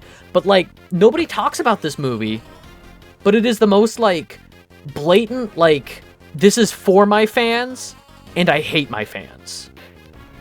For Pain and Gain. It is crazy to me. Live action movie TV shows fell off as a connected universe. They gave us 4-hour movies that felt like a genuine event. They gave us events that had just enough relevance to the show's story, but not enough that you want to go watch the other shows to understand it. Multiverse ending makes sense. Evil superheroes from German non-world to Earth. Let's go. I'm gonna be real. When I was in high school, I watched those like DC live action shows that were all connected. Only like the first 2 seasons of Arrow are good. It's quite an issue nowadays. Oh my god, media literacy is dead. Oh my god, I fucking... Ugh. But again, you have to spell everything out for people nowadays. It's such a fucking... Oh my god. Again, this is... not here. This is for fun. This space... This is a bubble. We're having fun playing a good game. That's what this is. We're having fun playing a good game. That's what this is. Video games are fun. I had a feeling we'd run into him sooner or later. Be careful, Spyro. His magic powers are pretty strong. You've interfered with my plans for last time, you miserable dragon. My powers have grown strong enough to protect me from all sorts of different attacks. Now get ready for it. Is this gonna be... I'm sorry, magic cards? I thought this was gonna be like the boss fight from the other one, Enter the Dragonfly, where he's like protects himself from one element.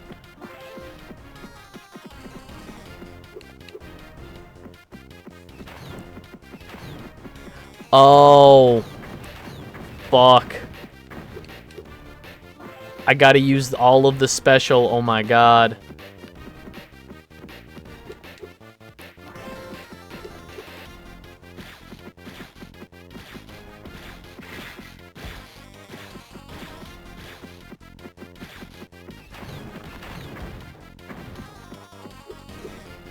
Okay. I understand. Then I gotta...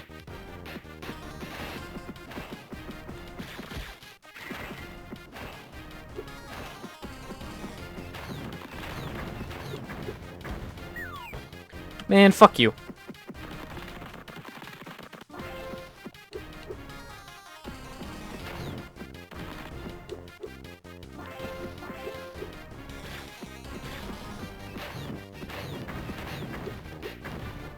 Do I just destroy the cards? How do I attack him? How? Fuck you. Okay.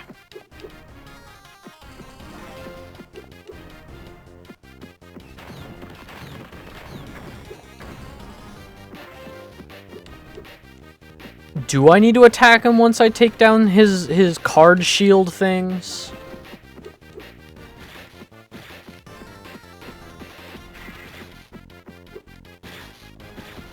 Damn, I thought I had it.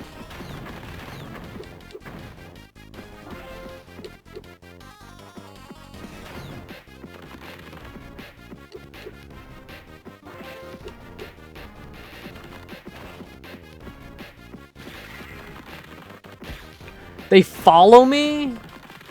That electricity follows me? Fuck you.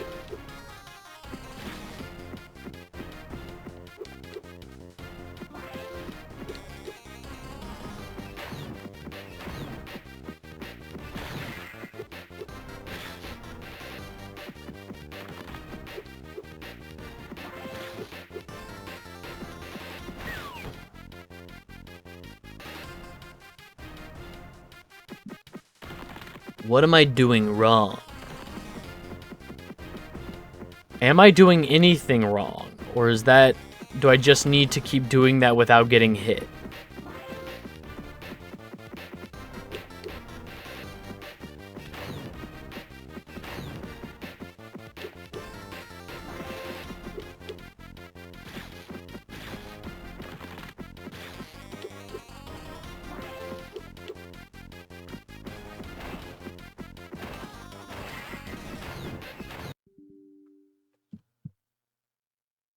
The game crashed.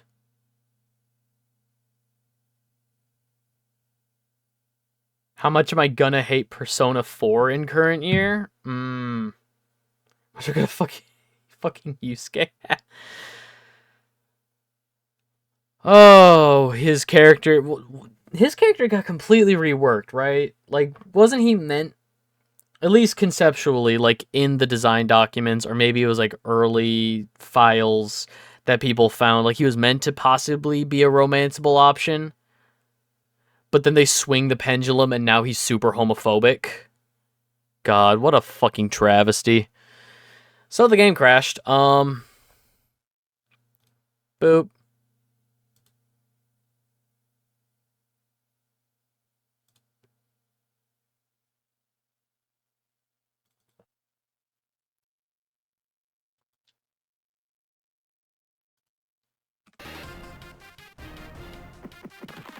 Yeah, they... Oh, Yusuke. Could have been a good character. Could have been a contender.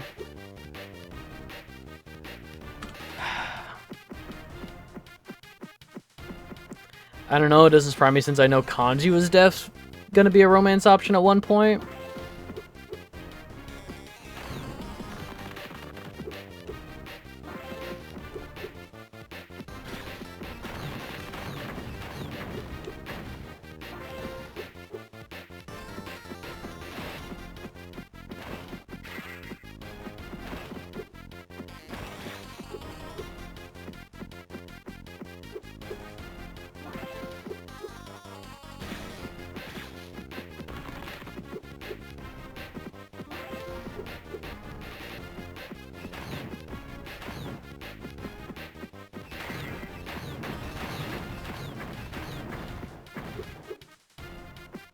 Honestly, it's not even the homophobic. Remember those fucking awful scenes? Oh.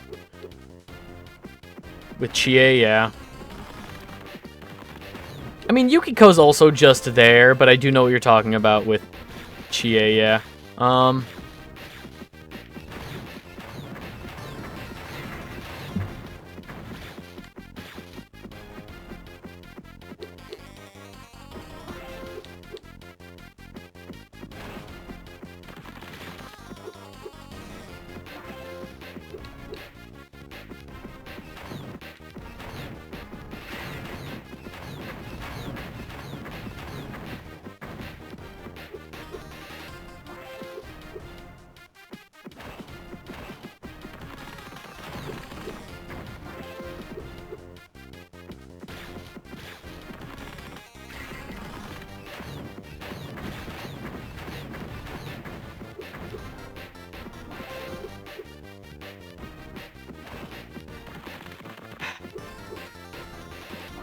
Because I'm not hurting him is the issue here.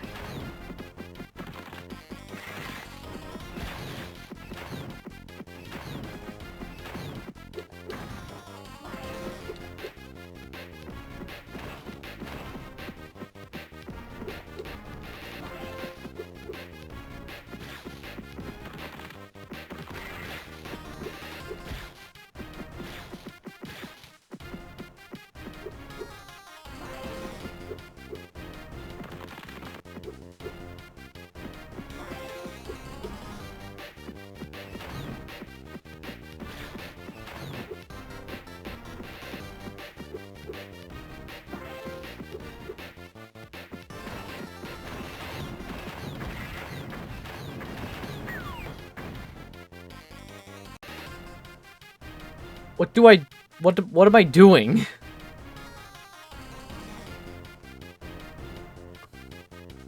Hang on. Spyro, Season of Flame.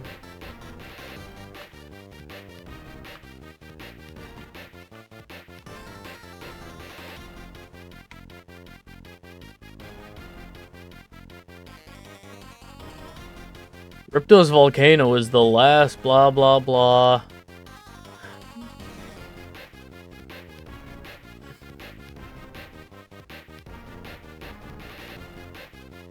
Okay, I had the right idea. I just was not executing it, I guess.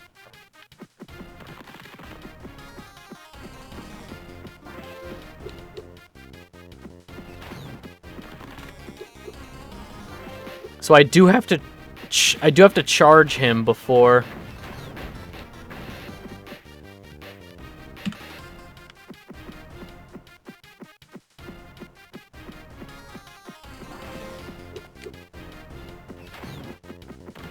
Yeah, to be fair, I think the trans character was present in the original Japanese version of Thousand Year Door, but they just censored it in the English version. Because of course they did.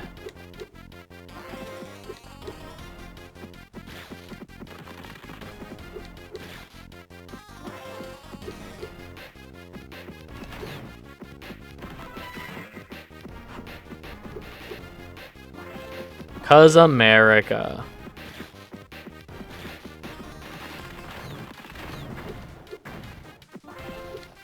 Alright. We're doing it.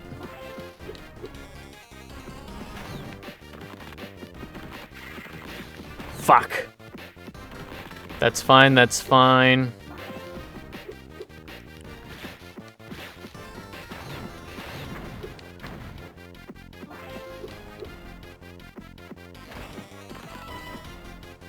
Hooray! I did do it. Impossible! I had the best spells, the best armor. How on earth do you always manage to ruin everything? Ah! And then he fucking explodes. Talia.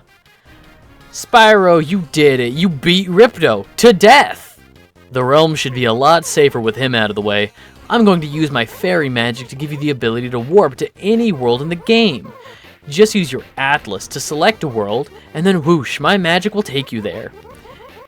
It's nothing less than you deserve, you darling little dragon.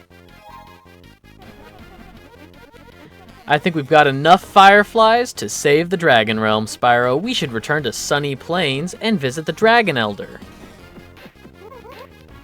Yeah, okay, bye. Hooray, we did it.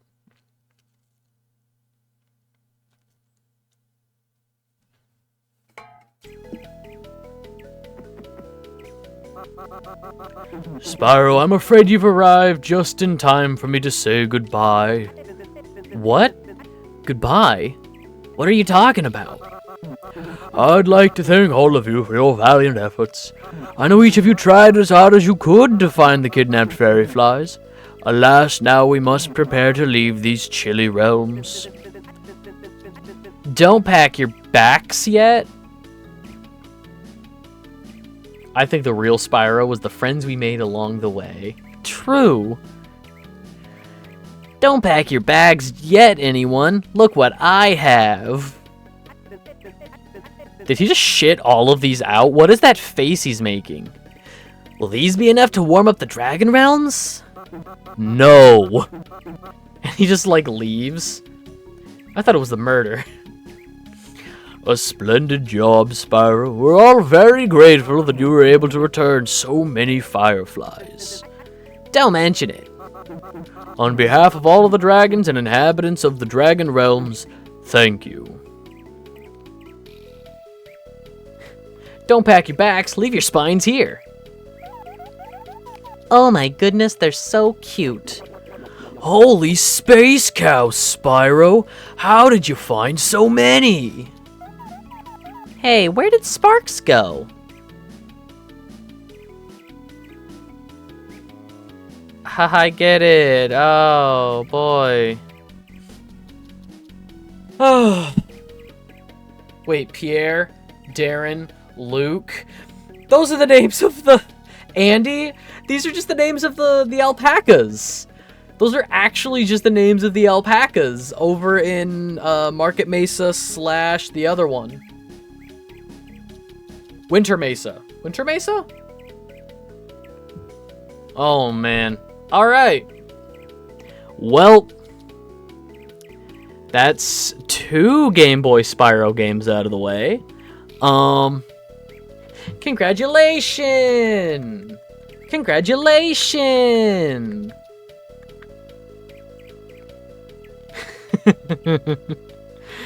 All right. Special thanks to the Vancouver Canucks. Sure.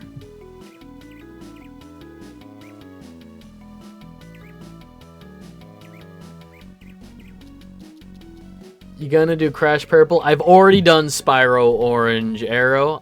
Spyro Orange was the first one I played. I started with Spyro Orange, and everyone was like, thank God you're getting this one out of the way. Yeah, so, Spyro, so that's Spyro Orange. I actually honestly forgot about Spyro Orange and Crash Purple, or Fusion as they're called elsewhere. So Spyro Orange, that's Season of Ice, Season of Flame. Season of Flame is the best one so far. So for everybody watching, since I finished a game, later today there will be a vote up in the Discord. If anybody wants to join the Discord, we can do... I'm just going to pop up my socials here. The Discord link should be right in there. If you would like a say in what I play next, there will be a vote over in the Discord. Whenever I finish a game, Tuesday, Wednesdays, Thursdays, there's going to be a vote up in the Discord to pick what I'm playing next. Not Mondays, though. Mondays, I just kind of pick whatever I want to play. That's a little me... Monday's a me day. Probably going to start at the bottom. There's nowhere to... Probably going to start at the bottom, nowhere to go but up. Exactly. So yeah, if anybody wants a vote in... Or if anybody wants a say in what I play, there's going to be a poll over in the Discord server later today for what I'm going to play next on Tuesdays. Tomorrow, more Judgment. Thursdays, more Pokemon Mystery Dungeon. The dragon... He looks different. He looks gem-encrusted. The Dragon Realms have been restored to their former glory, but there are still fireflies and gems missing. Come back to see me when you've collected all the remaining fireflies and every last gem. A very special surprise awaits you. I can't do that because Moneybags has thousands of my dollars. But yeah, it's a good time. We also take like gaming recommendations over in the Discord. There's actually a channel for game recs. There's general shit posting for the end of month stream when we talk about gaming news and what's going on in the gaming sphere. Like as we talk about things, any sources that we cite, like articles we're reading, those will also be posted over there. Follow me if you're watching this on YouTube. You can follow me on Twitch. It's the easiest way to know when I go live. It's free, it's easy, and at 100 followers, I am playing the ET video game. So if you enjoyed today, feel free to drop a follow, please. It is free, and it gets me one step closer to pain. Hang on. This was set up by Mew, the Gaming Martyr. I love playing these bad games. These other dragons are really the anime parents. Let the kids do the work. Exactly. Oh my god. To be fair, that's how it was in the original Spyro game too. Like, every dragon we rescued was like, oh, thank god. I thought I was going to be in Crystal forever. Okay, bye. And then they just fuck off somewhere. Yeah, so, VODs end up over on YouTube. Follow me on Twitch. The Discord is where we hang out and, you know, vote on what I play.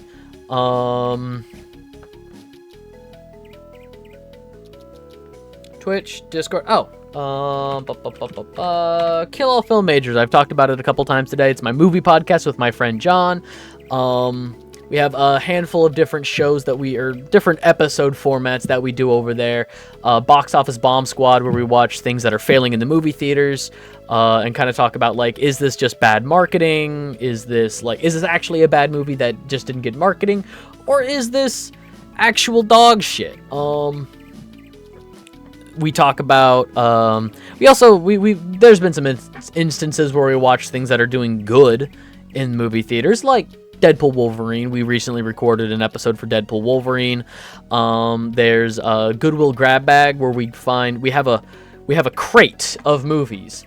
It was 80 DVDs for $20. We each have one of these boxes, and we're currently digging through my box, pulling out a couple of movies and just watching those, and it's legitimately a roller coaster. Some of them are bad, some of them are worse.